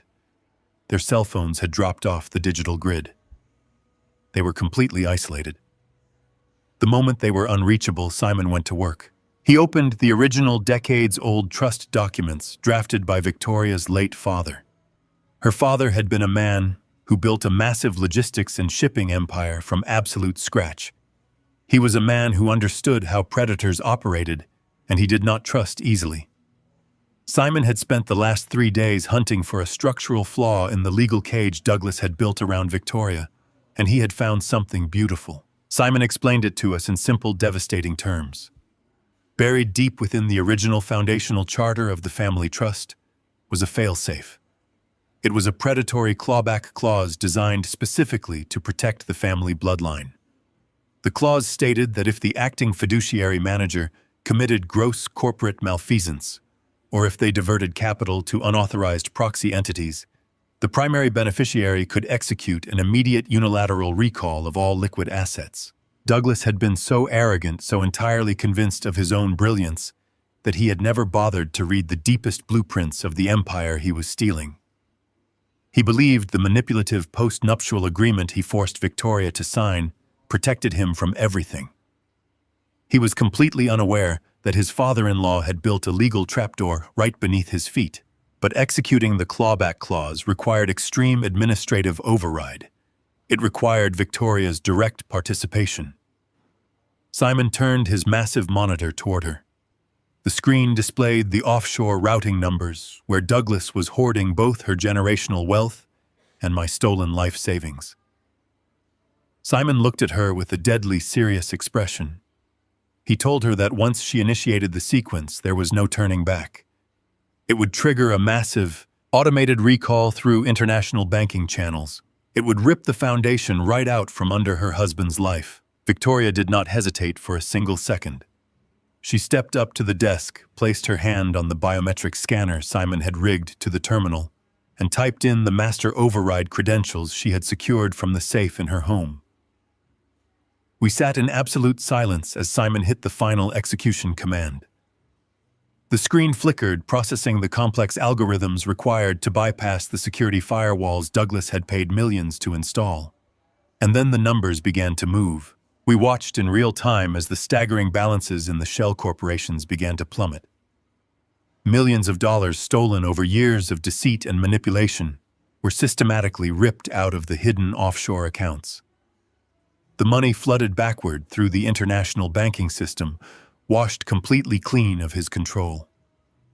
It poured directly into an ironclad, untouchable trust that Simon had established the day before, a trust solely in Victoria and my names. It took less than 40 minutes to completely drain the empire Douglas had built on our backs. We watched my stolen pension, my life savings, and Victoria's massive inheritance cross the digital threshold and lock safely into our vault. When the screen finally stopped moving, the balance in his primary shell corporation read 0. Victoria let out a long, shaky breath, leaning her hands on the edge of the glass desk. I stepped forward and placed a hand on her shoulder, feeling the incredible, exhausting weight of what we had just accomplished. We had stripped the king of his entire treasury while he was busy sleeping with my wife in the mountains. We had taken back our dignity, our security, and our futures. But as the relief washed over us, Simon held up a hand, his eyes scanning a new line of code on his monitor. The war was not over yet. He warned us that if Douglas checked his banking app the moment he drove back into cell service and saw a 0 balance, he would panic. He would instantly cancel the merger, flee the country, and Evelyn would unleash hell on me at home before we had the chance to trap them publicly. We needed to buy ourselves just a few more days. We needed them to walk into the corporate gala blindly, completely unaware that they were already ruined. We needed to build a phantom floor over the empty vault, and we had to do it before they came down from the mountain. The transfer was complete. The massive sum of stolen wealth had been legally clawed back into the newly established, untouchable trust. We sat in the dim light of Simon Reed's office, watching the final confirmation codes scroll across the screen. Victoria let out a long, shaky breath, her shoulders finally dropping an inch. I poured us all a fresh cup of coffee, the bitter taste cutting through the adrenaline. We had won the battle, but the war was far from over. Simon leaned back in his leather chair, tapping his pen against his desk. "The money is secure," he announced, his voice steady. "But we have a critical problem. If Douglas opens his banking app right now while he is sitting in that hot springs resort and sees a 0 balance, he will know instantly that the vault has been breached. He will panic. He will not sign the merger. He will run." Victoria gripped her coffee mug, her knuckles white. "And Evelyn will know I am coming for her. She will file that medical proxy tomorrow morning." "Exactly," Simon said. "We need to buy ourselves a few more days. We need them to walk out of those mountains completely blind to the fact that they are already financially ruined. We need to build a ghost ship." I asked Simon what he meant by that. As a structural engineer, I understood building facades, but digital financial manipulation was his territory. Simon turned back to his monitors, his fingers flying across the keyboard. "The international banking system is incredibly sophisticated, but it still relies on scheduled batch processing for certain types of visual data rendering. The actual capital has been moved. It is gone. But the user interface, the screen Douglas looks at on his phone, pulls data from a secondary caching server to save processing power." Simon pulled up a complex diagram of the bank's server architecture. Under normal circumstances, when a massive withdrawal occurs, the system forces an immediate refresh. The user interface updates within seconds. But Simon was not a normal accountant. He was a forensic predator who knew exactly how to exploit the bank's digital blind spots. He explains that because the Shell Corporation was registered under a specific international proxy code, he could exploit a minor glitch in their API handshake protocol. By sending a continuous low-level packet of encrypted ping requests to the caching server, he could effectively freeze the visual data rendering process. "I am going to trap his banking interface in a digital loop," Simon said, a dangerous predatory smile crossing his face. "The actual bank vault is empty. But until the fiscal month closes and the system forces a mandatory hard reset, the app on his phone will continue to display the old fraudulent balance." Victoria stared at the screen, her eyes wide with a mixture of awe and disbelief. "You can make him think he is still a millionaire. I can make him think he is a king," Simon replied, hitting a final sequence of keys. I can make him look at his phone while he drinks champagne with Evelyn and feel completely untouchably secure. We are going to let him build his entire corporate merger on a foundation of absolute thin air. The brilliance of the maneuver was staggering. We had not just stolen the money back. We had trapped Douglas inside an illusion of his own making. He would walk back into his life unaware that the floorboards had already been removed. He would confidently step onto the stage to announce his massive corporate acquisition, never realizing he was stepping into empty space. Simon finalized the code. A small green status light blinked on the corner of his screen, indicating the visual freeze protocol was active. The phantom balances were locked in place. I looked at Victoria. The isolation and sorrow that had weighed heavily on her just a week ago had vanished. She looked powerful, dangerous, and completely in control. We had built the trap. Now all we had to do was wait for them to walk right into it. I left Simon's office as the sun was beginning to rise over the Seattle skyline. The rain had finally stopped, leaving the streets slick and clean. I drove back to my quiet craftsman home, the house Evelyn was plotting to steal from me. I unlocked the front door and stepped inside. The house was empty, perfectly silent. It smelled faintly of Evelyn's expensive floral perfume, a lingering ghost of the woman who had betrayed me. But the fear that had gripped my chest just a few days ago was gone. The medical proxy hidden in her briefcase was useless. Her grand plans were funded by phantom balances. The entire structure of her deceit was balancing on a single brittle thread. I walked into the kitchen and made myself a fresh pot of coffee. I sat at the island, looking out at my garden. I felt a profound sense of calm settle over me. I was not the frail, fading old man she thought I was. I was a man who had just orchestrated the silent financial execution of his own wife. I took a sip of my coffee, waiting for the weekend to end, waiting for them to come down from the mountain and walk blindly into the devastating reality we had built for them. Evelyn came down from the mountain retreat with a dark, stormy energy that filled every corner of the house. I was sitting in the kitchen sipping my coffee when she walked through the front door. She did not say hello. She dropped her designer bag on the floor with a heavy thud and slammed her briefcase down onto the granite island. The sharp crack echoed through the quiet room. Her face was flushed with a mixture of confusion and pure volatile anger. I knew exactly why she was so furious. My trap had sprung. While she was busy playing the visionary corporate partner in the Hot Springs resort, she had sent a digital scan of my supposed medical proxy to her attorney. The industrial scanner in her office, or the sheer heat of leaving her briefcase in her car over the weekend, had triggered the chemical reaction in the thermal ink. The lawyer had called her back, completely baffled, asking why she had sent him a blank piece of paper. The signature she had so proudly watched me sign was completely gone. The legal weapon she thought she possessed had vanished into thin air. She paced the length of the kitchen, her heels clicking aggressively against the hardwood. She pulled the document from her briefcase and shoved it in front of my face. Her finger stabbed violently at the empty signature line. She demanded to know what happened to my signature. She asked if I had spilled water on it or if I had given her the wrong form. Her voice was shrill, tinged with a desperation she could not entirely hide. She needed that proxy. She needed me declared incompetent so she could steal my home. I looked at the blank page and let my eyes widen in feigned confusion. I let my hands tremble slightly as I picked up the paper, holding it close to my face as if struggling to focus. I told her I did not understand what she meant. I swore I remembered signing it. I rubbed my temples, acting overwhelmed and disoriented. I asked her if maybe my mind was playing tricks on me again. The anger in her eyes shifted instantly into a cold, predatory gleam. I had handed her the perfect excuse and she seized it immediately.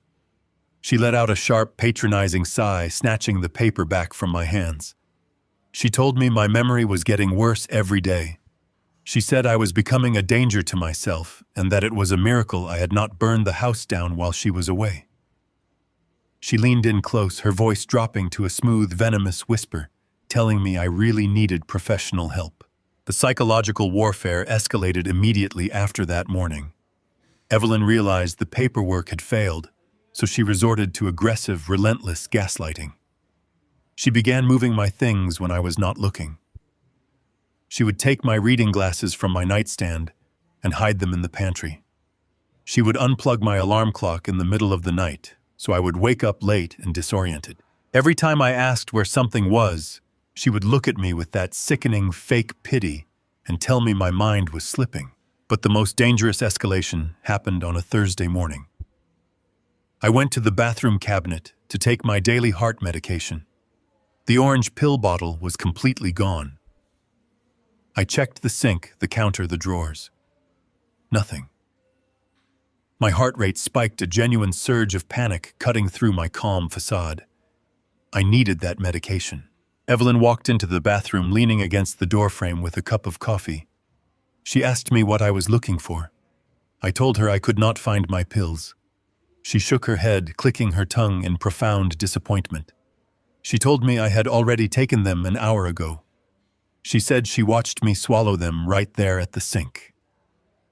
She warned me that if I kept forgetting things like this, I was going to overdose and die. She told me my memory was becoming a serious liability. The sheer cruelty of her lie took my breath away. She was willing to risk a fatal cardiac event just to convince me I was losing my mind. But I did not argue with her. I let my shoulders slump. I looked down at my hands, rubbing them together nervously, acting entirely defeated. I apologized softly, telling her my head felt so foggy lately. She smiled a small, victorious smirk and walked away. The second she was out of earshot, my posture straightened. The frail old man vanished. I walked back to my home office, locked the door, and reached under the bottom drawer of my desk. I pulled out a hidden backup supply of my heart medication that I had purchased weeks ago, paying entirely in cash at a pharmacy across town. I swallowed my pill, feeling the steady rhythm of my heart confirm my absolute resolve. I was not losing my mind. I was sharpening it into a blade. I would let her play her vicious games. I would let her inflate her ego until she floated right into the trap. But our carefully constructed timeline was violently shattered on a Friday evening. I was in the garage working on a piece of oak when my secure burner phone vibrated. It was Victoria. I picked up the call expecting a routine update on the ghost accounts, but her voice was tight, breathless, and laced with absolute panic. She told me everything had changed. The deadline was gone. I dropped my tools, the cold reality of her words freezing the blood in my veins. I asked her what she meant. Victoria explained that Douglas had returned from the mountain retreat, radiating an arrogant, untouchable confidence. The isolation had apparently convinced him that he was invincible. He did not want to wait 2 weeks to finalize his massive corporate acquisition. He wanted the glory now. He had spent the entire morning aggressively renegotiating the timeline with the competing firm. He had moved the official signing date up by a full 10 days. The corporate merger was no longer happening in 2 weeks. It was happening in 3 days. He planned to announce the monumental acquisition live on stage at the upcoming luxury real estate gala this weekend. The timeline collapsed around me. Simon had built the phantom banking interface to hold the illusion of Doug's wealth until the end of the fiscal month. But Douglas was moving too fast. If he tried to execute the massive capital transfer to finalize the merger before the gala, the bank's automated fraud systems would instantly detect the massive discrepancy. The digital illusion would shatter immediately. Douglas would open his banking app and see a zero balance. He would panic. He would cancel the gala, flee the country, and my wife would drop the hammer on my life before we could ever expose them publicly. The tension in the garage became suffocating. We were completely out of time. I asked Victoria exactly when the automated banking interface was scheduled to force its mandatory hard reset. I needed to know the exact minute the phantom floor would drop out from under Douglas. Victoria consulted the timeline Simon had sent her. Her voice was terrifyingly calm when she delivered the final, fatal variable. The interface updates this Saturday night, at exactly 9 o'clock. I looked at the calendar hanging on the garage wall. Saturday night.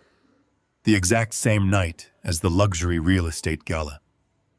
Douglas was planning to stand on a brightly lit stage surrounded by the city's wealthiest elite and announce his triumphant multi-million-dollar merger at 8:30. 30 minutes later, the digital ghost ship holding his entire fraudulent empire would vanish into thin air. The timing was poetic. It was devastating. It was an absolute guillotine. We could not stop this interface update, and we could not delay the gala. The confrontation was entirely unavoidable. We had to trap him on that stage. We had to ensure he was surrounded by the very investors he was trying to defraud when the reality of his empty vault finally hit his phone. I told Victoria I would see her on Saturday night. I hung up the burner phone. The quiet humming of the garage felt different now. The waiting was over.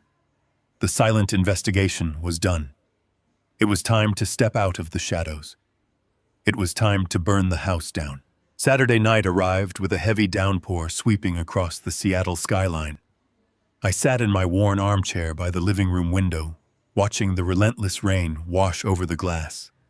The soft, warm glow of a reading lamp cast long shadows across the walls of the home I had built and maintained for decades.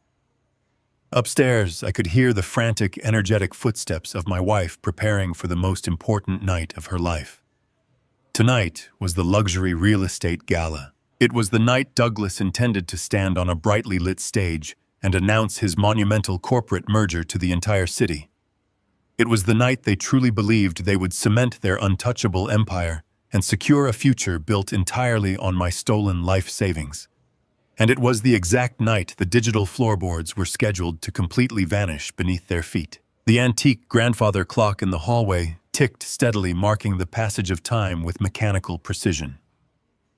It was 6 o'clock.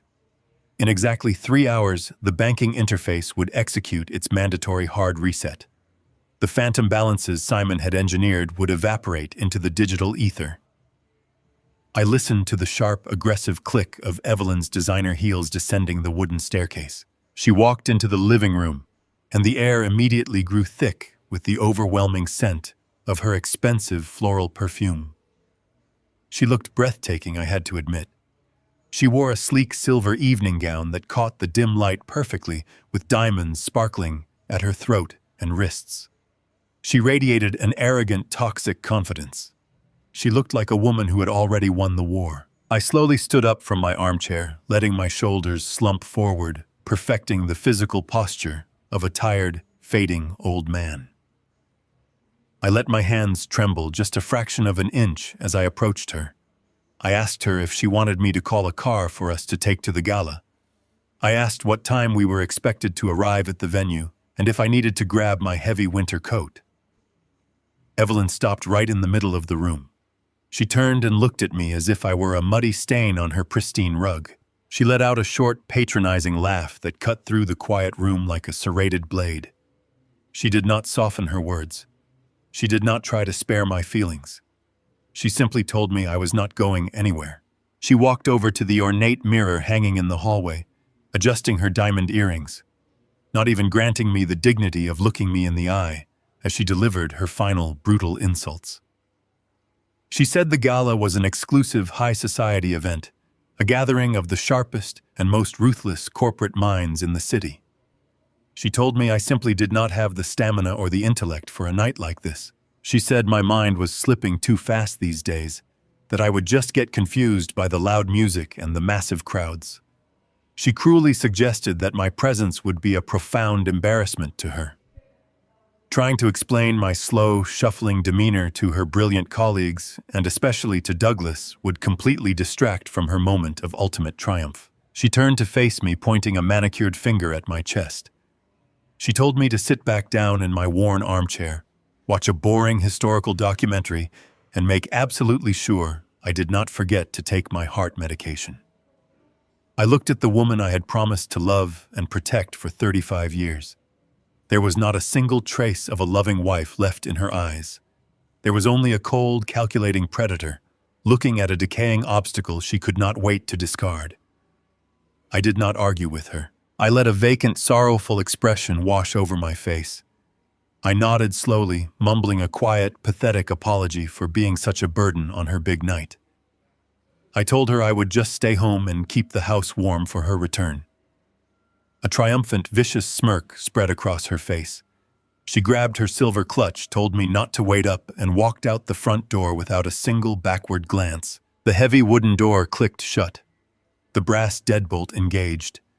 I stood motionless in the center of the living room, listening to the muffled roar of her luxury sedan roaring to life in the driveway. I watched through the rain-streaked window as her red taillights faded into the heavy darkness, speeding away toward the glittering city center. She was speeding toward Douglas. She was speeding toward her absolute and irreversible ruin. The very moment her car disappeared from sight, the frail, invisible old man vanished completely. I straightened my spine, lifting my chin high. The deliberate, agonizing stoop in my shoulders disappeared. I rolled my neck, feeling the joints pop and settle into a posture of absolute unyielding authority. I reached up and unbuttoned the thick, faded wool cardigan she loved to see me wear, because it made me look weak and harmless. I pulled the rough fabric off my shoulders and let it drop carelessly to the floor. It lay there on the Persian rug like the discarded skin of a snake. I had spent weeks playing the fool, swallowing my pride, and letting her gaslight me in my own home. That performance was officially over. I walked past the armchair, past the ticking grandfather clock, and climbed the stairs with firm, heavy, purposeful strides. The house no longer felt like a prison. It felt like a launching pad. I walked into the master bedroom we had shared for decades and opened the back doors of my deep cedar closet. Hidden behind rows of ordinary flannel shirts and sensible slacks was a thick black garment bag. I unzipped it, revealing a flawless midnight black bespoke tuxedo. I had purchased it in secret weeks ago, taking a cab across town to a master tailor, paying entirely in untraceable cash. I stripped off my everyday clothes and began the meticulous ritual of dressing for war. I pulled on the crisp, perfectly pressed white dress shirt, feeling the high-quality cotton smooth against my skin. I fastened the solid platinum cufflinks my father had given me decades ago. I slid into the perfectly tailored trousers and draped the heavy, immaculate wool jacket over my broad shoulders. As a structural engineer, I intimately understand the psychological impact of a perfect silhouette.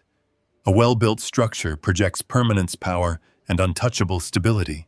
I tied the black silk bow tie with practiced precision, refusing to let my fingers shake. I walked over to the full-length mirror standing in the corner of the bedroom. The man looking back at me was not a discarded, useless husband. He was not a senile pensioner waiting to be locked away in a sterile hospital ward so his wife could steal his life savings. He was a silver-haired architect of destruction. My posture was rigid, my jaw was set, and my eyes were clear, sharp, and burning with a cold blue fire. I looked like a man who owned the very ground he walked on. I reached over to my dresser and picked up my heavy steel chronograph watch. I strapped it to my wrist, listening to the crisp, metallic clasp snap securely into place. It was 7:15. The trap was fully armed. The players were blindly taking their positions on the board. I walked back downstairs, stepped right over the discarded wool sweater, still lying on the living room floor, and opened my front door. The cold Seattle night air rushed in, tasting clean and electric. A sleek black town car I had hired anonymously was already idling in the driveway, its headlights cutting through the pouring rain. I locked the door behind me and climbed into the luxurious back seat, giving the silent driver a single nod. It was time to drive into the city. It was time to pull the foundation right out from under them. The black town car glided through the rain-soaked streets of downtown Seattle, pulling up to the grand entrance of the luxury hotel. The valet opened the door, and I stepped out onto the wet pavement. I did not feel the damp chill of the night air. I only felt the heavy, perfect weight of the bespoke tuxedo resting across my shoulders. I walked past the flashing cameras of local society photographers who completely ignored me. They were waiting to snap pictures of the brilliant real estate executives and their wealthy investors. They had absolutely no idea that the man walking quietly past them was carrying the detonator that would level the entire event.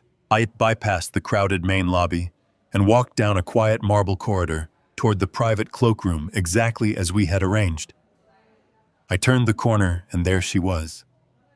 Victoria Pierce stood waiting in the soft ambient light. If she looked elegant at the botanical garden, she looked absolutely devastating now. She wore a floor-length designer gown in a deep midnight blue that moved like liquid silk. The heavy diamond necklace resting against her collarbone was a silent declaration of the generational wealth her husband had tried so desperately to steal. But it was not the dress or the diamonds that made her breathtaking. It was the absolute iron resolve radiating from her eyes. The isolated, neglected society wife had been completely eradicated. The woman standing before me was a queen preparing to reclaim her stolen kingdom. I walked up to her and stopped. We did not need to exchange nervous greetings or last-minute reassurances. We had spent the last 2 weeks in the trenches of a forensic accounting office mapping out the financial destruction of our treacherous spouses. I looked at her and offered my arm. She looked back at me, her sharp, intelligent eyes taking in the transformation from the discarded pensioner to the man standing before her. She smiled a small, dangerous smile and slipped her hand through my arm. Her grip was firm and steady. We turned together and began walking toward the massive double doors of the main ballroom. Beyond those heavy mahogany doors, the luxury real estate gala was in full swing. The muffled sounds of a jazz band and the arrogant laughter of the city's financial elite bled through the wood. We paused just outside, listening to the arrogant, booming voice echoing over the microphone. It was Douglas. He was standing on the brightly lit center stage, basking in the artificial glory of a fraudulent empire. He was holding a microphone in one hand and a glass of vintage champagne in the other, addressing a room full of massive investors and corporate predators. I could hear the absolute smugness dripping from his words. Douglas was proudly declaring that tonight marked the dawn of a new era for his firm. He was boasting about unprecedented liquid capital and aggressive market expansion. He told the crowd that the massive corporate merger they had all been hearing whispers about was officially moving forward ahead of schedule. He spoke with the unshakable confidence of a man who believed his vault was overflowing with stolen millions. He had no idea he was standing on a floor made of absolute thin air, and standing right at the edge of the stage, looking up at him with unbridled adoration, was my wife. Evelyn was practically glowing in her silver evening gown, waiting for her moment in the spotlight. She looked like a woman who believed she had successfully buried her useless husband and secured her place at the top of the corporate food chain. Douglas paused his speech for dramatic effect, letting the polite applause wash over him. He lowered his voice into a smooth, charismatic register. He told the audience that an empire is never built entirely alone. He said that behind every visionary leader, there is an invaluable partner who helps lay the foundation for success.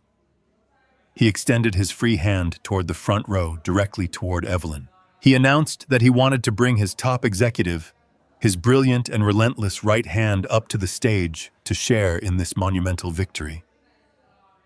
Evelyn beamed, taking a step forward, preparing to climb the stairs and publicly claim the life she had built on my stolen pension. She never made it to the first step.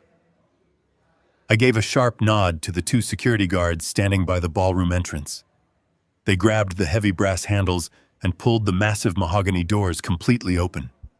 The heavy wooden doors swung wide with a deep, resonant groan that cut straight through the jazz music and the applause. The bright light from the hallway flooded into the dim, luxurious ballroom, casting 2 long, commanding shadows straight down the center aisle. I stepped over the threshold with Victoria holding tightly to my arm. The effect was instantaneous and absolute. We did not say a single word. We simply began walking down the central aisle toward the brightly lit stage, moving with a slow, deliberate, and terrifying synchronization. The guests standing near the back of the room turned to see what had caused the doors to open so violently. The moment they recognized Victoria Pierce, the sole heiress of the massive logistics fortune, and the legally documented wife of the man currently standing on stage, the conversations abruptly stopped. The silence spread through the massive ballroom like a physical shockwave. Wealthy investors, corporate sharks, and local socialites stepped back, parting like the sea, to let us through. The soft jazz music sputtered and died as the band members realized the entire room had frozen in place. The only sound left in the massive space was the rhythmic, authoritative click of Victoria's designer heels and my own heavy, measured footsteps echoing against the polished marble floor. We walked past the tables of bewildered guests, projecting an aura of absolute, untouchable power. I kept my eyes locked dead ahead, focused entirely on the stage. Douglas stood frozen behind the microphone, his hand still extended toward the front row. The arrogant, triumphant smile was literally sliding off his face, melting into a mask of profound and utter confusion. He looked at his wife, expecting to see the quiet, obedient woman he had left at home. Instead, he saw a woman radiating pure, lethal authority, walking arm in arm with a man he did not even recognize. But the true masterpiece of the night was not the confusion on the face of Douglas. It was the absolute, unadulterated horror shattering the face of my wife. Evelyn turned around, annoyed by the sudden, suffocating silence that had ruined her grand introduction. She looked down the center aisle, and her eyes locked instantly onto mine. I saw the rapid, terrifying sequence of realization hit her features. She saw the flawless, bespoke tuxedo. She saw the rigid, uncompromising posture. She saw the absolute absence of the frail, confused old man she had left sitting in a worn armchair just a few hours ago. And then she saw the breathtaking, powerful woman holding my arm. She looked back and forth between me and the wealthy heiress whose money her lover had been stealing. Evelyn realized in one devastating fraction of a second that she had not outsmarted anyone. She realized that every confused look, every trembling hand, and every moment of weakness I had shown at home was a carefully orchestrated lie. She realized she had walked completely blind into an execution. Evelyn's manicured fingers went entirely slack. The delicate, expensive crystal champagne flute slipped straight through her hand. It hit the solid marble floor right at the edge of the stage. The glass shattered into 1,000 tiny glittering pieces. In the dead, silent ballroom, the sharp, violent crack of breaking crystal sounded exactly like a gunshot. It was the sound of her perfect stolen future completely collapsing. And we just kept walking right toward the wreckage. We stopped exactly 1 foot away from the shattered crystal resting on the marble floor. The sharp, jagged pieces glittered under the massive chandeliers, a perfect physical representation of the illusion that was currently breaking apart. I stood tall, feeling the solid, reassuring weight of Victoria resting her hand on my arm. She did not tremble. She did not look away. We stared up at the brightly lit stage, waiting for the architect of this misery to finally make his move. Douglas slowly lowered the microphone. The arrogant, charismatic smile he had been flashing to the crowd just moments ago completely dissolved. His eyes darted between his elegant wife and the stranger standing beside her. I could see the exact moment his brain tried to process the impossible image in front of him. Evelyn had spent months describing me to him as a fading, useless pensioner, shuffling around a quiet suburban house. She had painted me as a pathetic, blind old man who was practically begging to be locked away in a medical facility. The man standing before him in a flawless midnight tuxedo, radiating absolute authority, simply did not compute with the victim they had so carefully profiled. The confusion on his face rapidly metastasized into a deep, ugly shade of crimson. Douglas was a man who demanded absolute control. He thrived on the submission of others, and standing before him was his isolated, neglected wife, deliberately staging a public rebellion on the most important night of his corporate life. He handed the microphone to a stunned audio technician nearby and descended the short staircase leading off the stage. He completely ignored Evelyn, who was still standing paralyzed near the front row, her face drained of all color. Douglas marched directly toward us, his heavy, aggressive footsteps echoing in the suffocating silence of the ballroom. He stopped inches away from us, attempting to use his physical size to intimidate me. The heat of his fury radiated off his skin. He looked at Victoria, his eyes narrowing into a vicious, threatening glare. "Victoria, what is the meaning of this?" He hissed, his voice dropping to a low, venomous register meant only for us to hear. "What are you doing here, making a spectacle of yourself? And who is this man?" He reached out, intending to grab his wife's arm and forcefully pull her away from me. I did not raise my voice, and I did not flinch. I simply shifted my stance, stepping smoothly between his outstretched hand and Victoria. I moved with the immovable certainty of a load-bearing pillar, placing myself directly in his path. "Keep your hands to yourself, Douglas," I said, my tone dropping to a cold, glacial calm that carried effortlessly through the quiet room. Douglas stopped, his hand hovering in midair. His chest heaved with indignant rage as he finally focused his full attention on me. He looked me up and down, taking in the bespoke suit and the unyielding posture. He sneered, his lips curling into a mask of pure, arrogant contempt. "Who do you think you are?" he demanded. I offered him a thin, dangerous smile. "I am Lawrence Barrett," I replied smoothly. "I believe you are very well acquainted with my wife." Douglas froze. His eyes widened slightly as the name registered. He looked past my shoulder, locking eyes with Evelyn, who was visibly shaking near the edge of the stage. The arrogant CEO finally understood exactly who I was, but his monumental ego still blinded him to the true level of danger he was in. He genuinely believed I was just a bitter, heartbroken husband who had stumbled into a high society event to cause a pathetic emotional scene. He thought this was merely a romantic confrontation. He had absolutely no idea he was standing in the middle of a financial execution. Douglas let out a harsh, dismissive scoff, attempting to regain his footing. He leaned in close, smelling of expensive scotch and desperation. "Listen to me, you confused old fool," he whispered, his voice dripping with condescension. "I do not know how you tricked my wife into bringing you here, or what kind of pathetic revenge fantasy you are playing out, but you are completely out of your depth.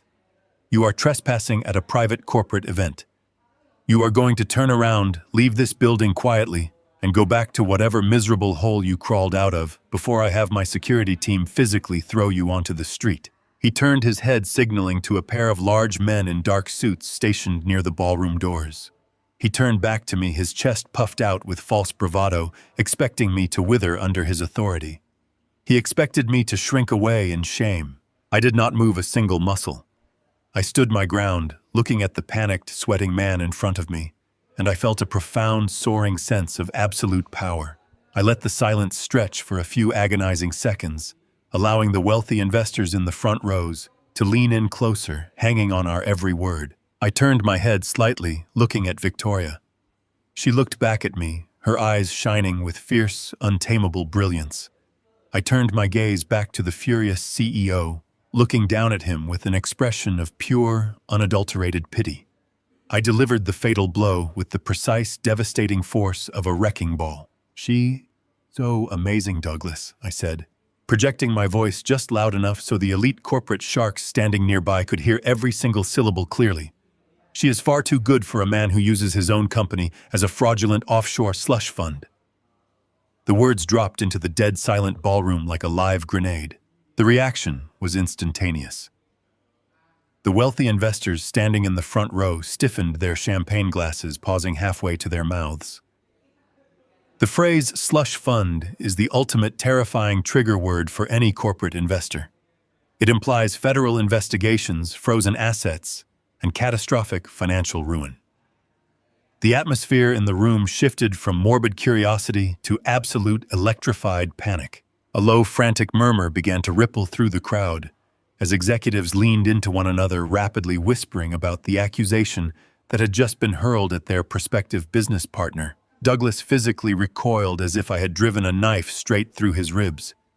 All the color instantly vanished from his flushed face, leaving him looking like a sick, terrified ghost. The sheer audacity of the statement, the brutal public exposure of his deepest, darkest secret, left him completely paralyzed. He stood there, his mouth opening and closing wordlessly, trying to form a coherent sentence. He wanted to scream. He wanted to call me a liar. He wanted to order his security guards to drag me away. But his throat completely betrayed him. He realized in that agonizing split second that the man standing in front of him was not a confused, jealous husband. I was a targeted surgical strike. I knew about the hidden ledgers. I knew about the offshore routing numbers. And if I knew about the slush fund, I knew exactly how he had built his entire fragile empire. His hands balled into tight, white-knuckled fists at his sides. He began to shake. It was not a subtle tremor. It was a violent, uncontrollable vibration rippling through his entire body. He was shaking with an uncontainable, explosive rage that had absolutely nowhere to go. The foundation he had spent a decade building on stolen money and arrogant lies was cracking wide open right beneath his expensive Italian shoes, and there was absolutely nothing he could do to stop the imminent collapse. The spell of silence was broken by the sharp, frantic clicking of designer heels. Evelyn had finally recovered from her paralysis. She marched toward us, her silver gown swishing aggressively against the marble floor. She was desperately trying to salvage her shattered reality by falling back on the only tactics she knew: absolute, arrogant dominance. She pushed her way past a group of stunned executives, placing herself directly between me and Douglas. She glared at me, her eyes wide with a manic, frantic energy. She told me I was making a pathetic spectacle of myself. She demanded that I leave the ballroom immediately, claiming I was having a severe cognitive episode and that my presence was a humiliating mistake. She reached out her hand, intending to grab my arm and physically drag me toward the exit, but her hand never reached me.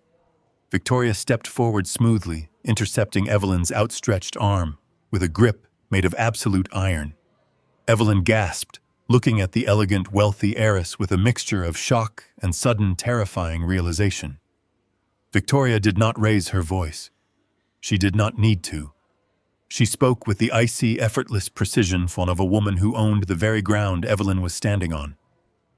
She looked down at my wife and told her to step back and remain completely silent. She said the time for cheap affairs and stolen pensions was officially over. Victoria turned her attention away from Evelyn and faced the front row of wealthy investors. These were the men and women Douglas had been trying to seduce into his massive corporate merger. Victoria introduced herself clearly and proudly. She stated her full name and reminded the room that she was the sole heiress and majority shareholder of the foundational trust that financed her husband's entire real estate firm. She spoke with undeniable authority, declaring that the capital Douglas was leveraging for this upcoming acquisition did not legally belong to him.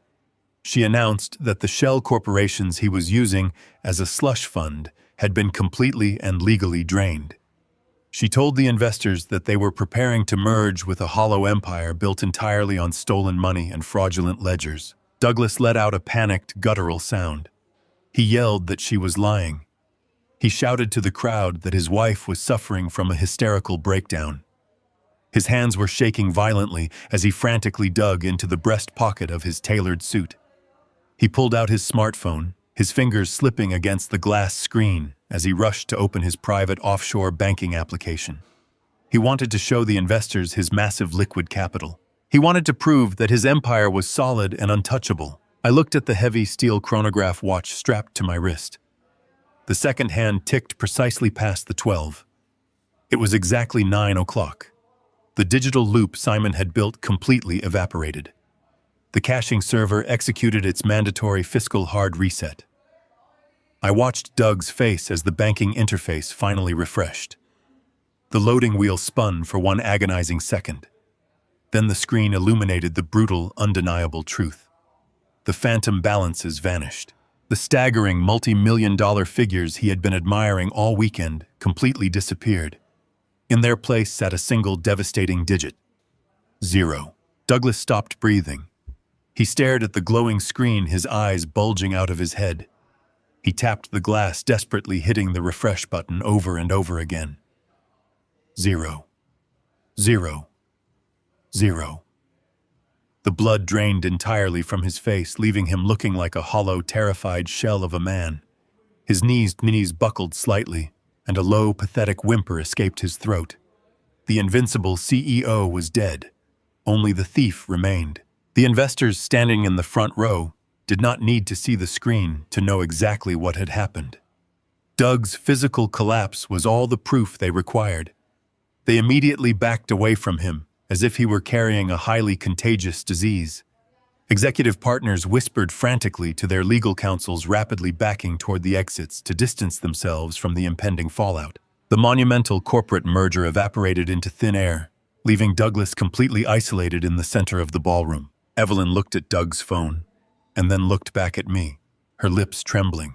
She finally understood that the money she had stolen from my life savings was gone. She realized that the lavish future she had sacrificed our 35-year marriage to secure had been ripped away from her. She reached out toward Douglas, seeking reassurance, seeking the powerful man who was supposed to protect her. But Douglas did not even look at her. He was staring blankly at the floor, completely broken. Before Evelyn could utter a single word of protest, the heavy mahogany doors at the back of the ballroom swung open once again. This time, it was not a grand entrance. It was a tactical execution.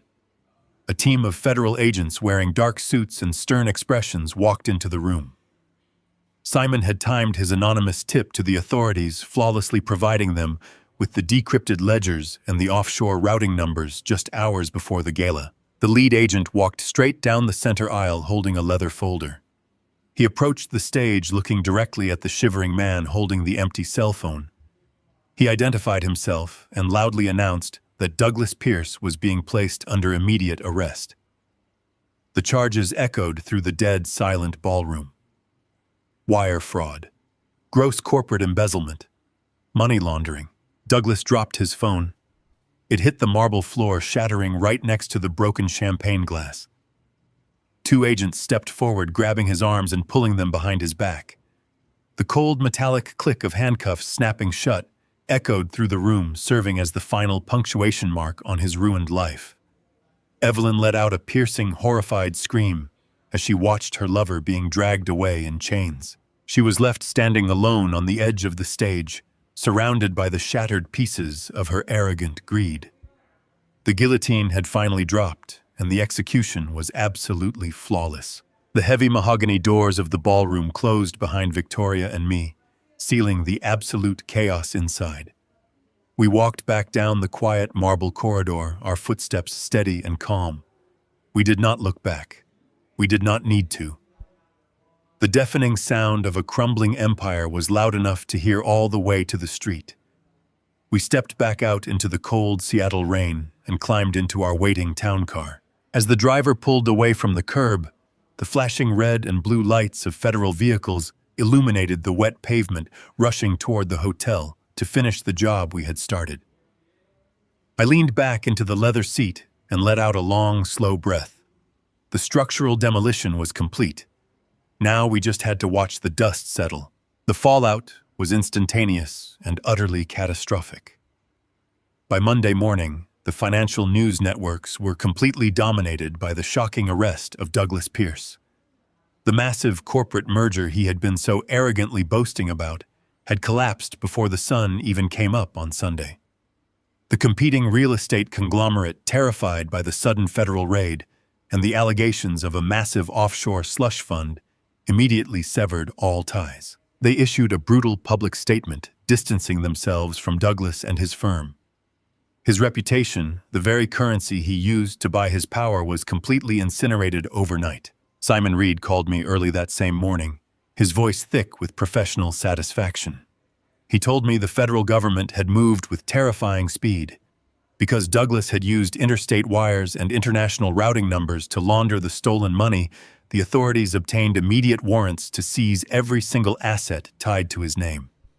His luxury sports cars were towed away from his sprawling estate. His corporate bank accounts were locked down by federal auditors. The remaining pennies in his shell corporations were seized as evidence. He was sitting in a federal holding cell, stripped of his tailored suits and his arrogant smirk, facing a mountain of insurmountable evidence. He tried to hire a high-profile defense attorney, but without his stolen millions, no one would take his case. But the most devastating consequences were reserved for my wife. Evelyn had spent her entire life climbing the corporate ladder, stepping on anyone who got in her way. She had planned to use my life savings to buy her seat at the top. Instead, her entire reality was violently dismantled in a matter of hours.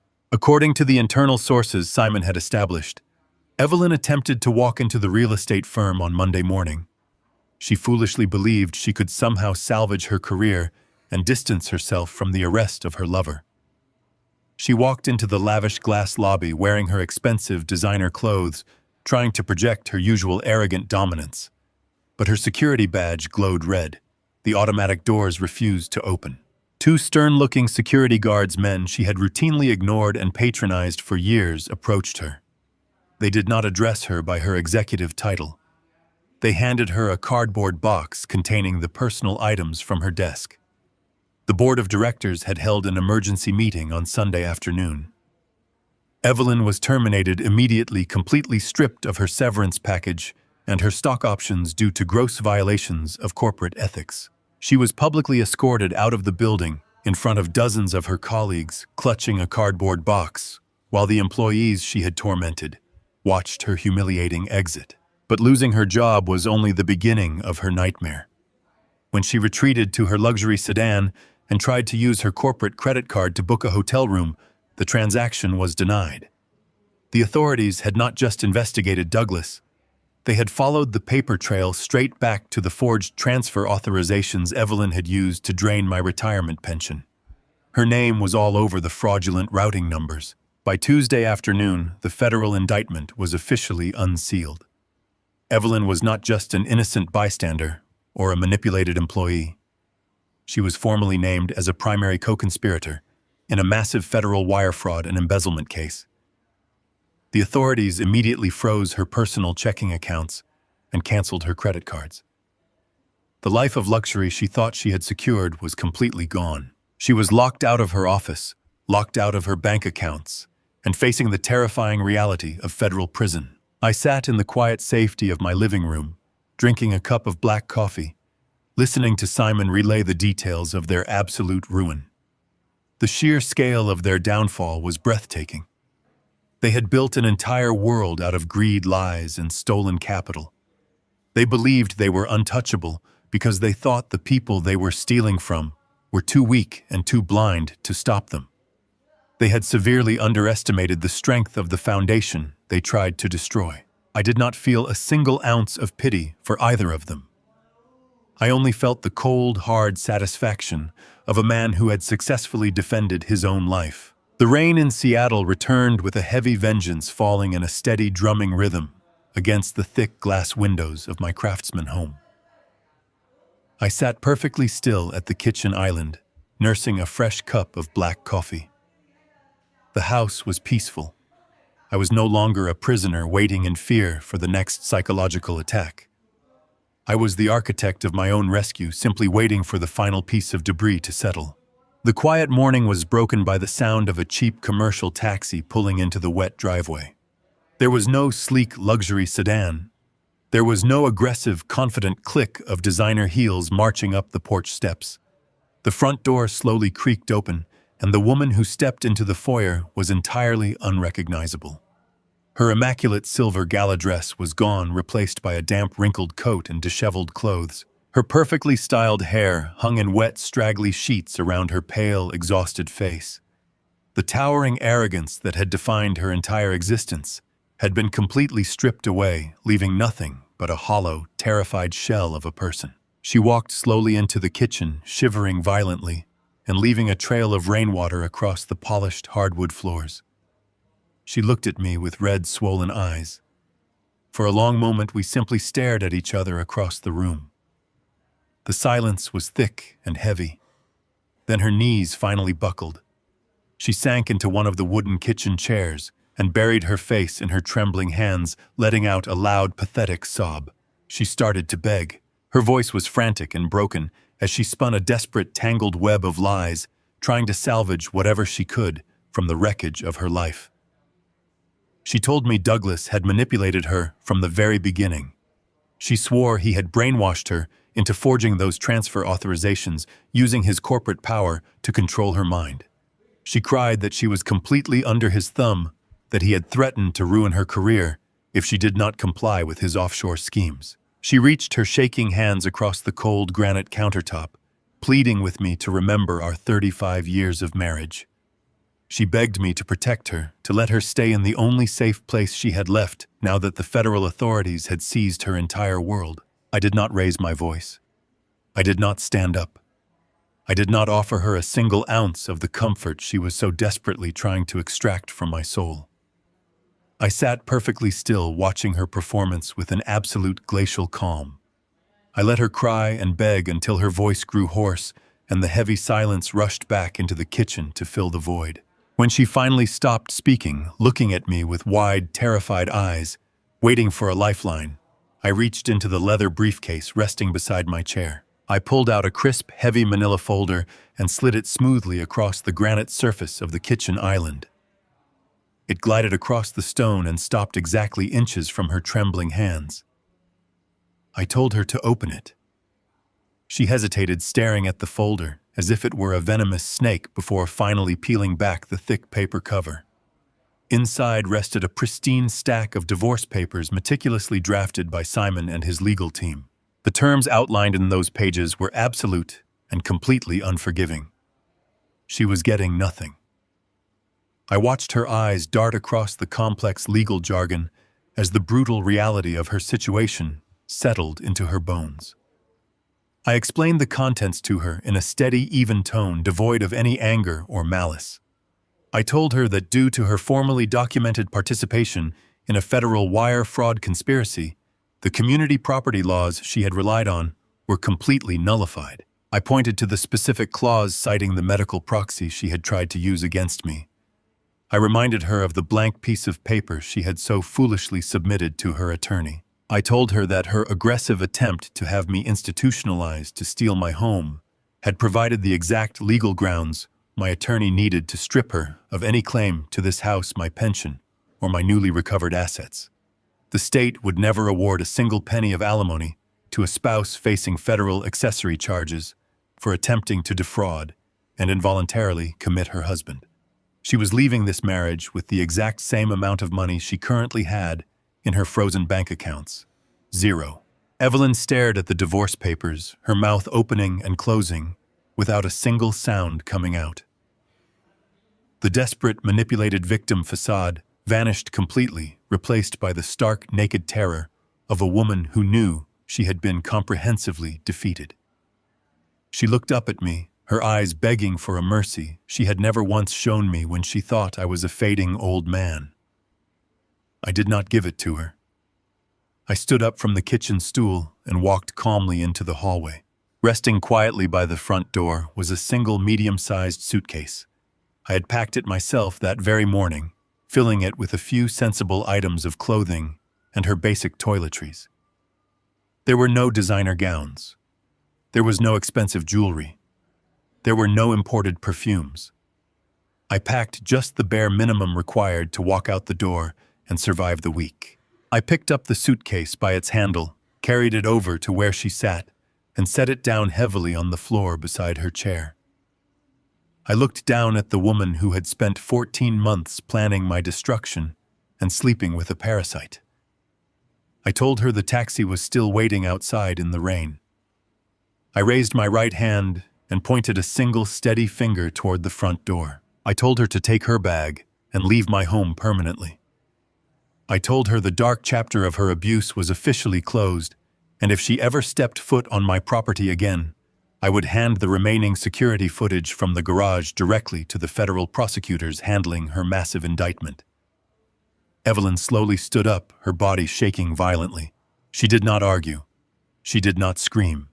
The absolute finality in my voice had broken whatever fight she had left inside her. She reached down with a trembling hand, grabbed the handle of the suitcase, and dragged it across the floor. I stood in the kitchen watching as she walked down the hallway, opened the front door, and stepped out into the freezing, pouring rain. The heavy wooden door clicked shut behind her, and the brass deadbolt engaged with a loud, satisfying snap. The house was finally clean. The rotting foundation had been completely removed. I was standing on solid ground again, and the silence that filled my home was no longer cold or lonely. It was the sound of absolute, total victory. 6 months have passed since the heavy mahogany doors of that ballroom closed behind us. I am sitting on the expansive cedar terrace of a stunning coastal estate we purchased together, perched high above the crashing waves of the Pacific Ocean. The morning air is crisp and clean, smelling of salt spray and fresh pine.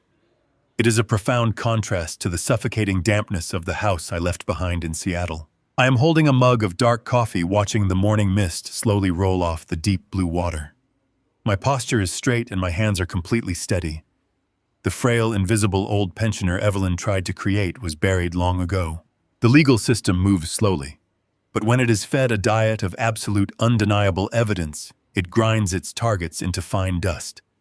The federal trials concluded just 3 weeks ago. Douglas Pierce stood in a courtroom stripped of his bespoke suits and his arrogant, booming voice. He looked like a hollow, terrified old man. The judge handed down a 15-year sentence in a federal penitentiary for wire fraud, embezzlement, and gross corporate malfeasance. The bankruptcy courts seized every single remaining asset to his name, liquidating his sports cars, his properties, and his entire fragile legacy. He will spend the rest of his natural life locked in a concrete cell, completely erased from the elite high society world he worshipped. Evelyn did not fare any better. She desperately tried to strike a plea deal offering to testify against Douglas in exchange for leniency. But Simon Reed and his legal team made absolutely certain the federal prosecutors saw the forged medical proxy and the fraudulent bank transfers bearing her signature. The judge did not show her a single ounce of mercy. She was sentenced to 8 years in a federal women's prison for her direct role in the conspiracy. She walked out of that courtroom in handcuffs, leaving behind her career, her luxury sedan, and the lavish future she was willing to destroy my life to secure. They are both entirely bankrupt, financially, legally, and morally. The sliding glass door behind me opens with a soft, quiet glide. I do not need to turn around to know who is walking onto the terrace. Victoria steps out into the cool morning air, carrying a fresh pot of coffee. She is wearing a thick, comfortable woolen sweater over simple linen trousers. Her dark hair is pulled back casually, catching the golden light of the rising sun. She looks completely different from the isolated, guarded heiress I met at the botanical garden 6 months ago. The heavy defensive armor she wore during her marriage to Douglas has entirely melted away. She radiates a warm, brilliant, and untouchable peace. She walks over and sits in the wooden chair right beside mine, pouring a fresh measure of hot coffee into my mug. She rests her hand softly over mine. Her touch is incredibly warm and deeply genuine, a stark, beautiful contrast to the cold, obligatory gestures I endured for decades. We sit together in a comfortable, unbroken silence, simply watching a pair of eagles circle high above the rocky shoreline. We do not need to fill the air with meaningless chatter. We are two people who learned how to communicate perfectly in the darkest and most dangerous shadows. This coastal estate is a testament to everything we have built together. We purchased the sprawling property using Victoria's rightfully reclaimed family trust and my fully protected retirement savings. We did not hire an outside firm to manage the renovations. Victoria mapped out the interior designs, and I used my 40 years of structural engineering experience to reinforce the foundation and build this sweeping cedar terrace. It is a home built on absolute transparency, mutual respect, and a profound shared strength. We know exactly where the load-bearing walls are, and we know this structure will never collapse. I look out over the vast, endless horizon of the ocean, and I realize the magnitude of what we actually accomplished. We did not just survive being thrown away by the people who swore to love us. We did not just dodge the executioner's blade. We meticulously studied the very weapons our spouses intended to use against us, and we turned those weapons into instruments of absolute salvation. We hunted the predators in the dark, exposed their deepest secrets to the light, and walked away with our dignity entirely intact. Victoria leans her head against my shoulder, closing her eyes as the morning sun warms the crisp ocean air. I wrap my arm around her, pulling her close. I am 71 years old, and for the very first time in my life, I am completely and undeniably free. I found a brilliant, fearless partner in the most unlikely and dangerous circumstances. We survived the absolute worst betrayal imaginable, and we orchestrated our own perfect justice. The storm is finally over.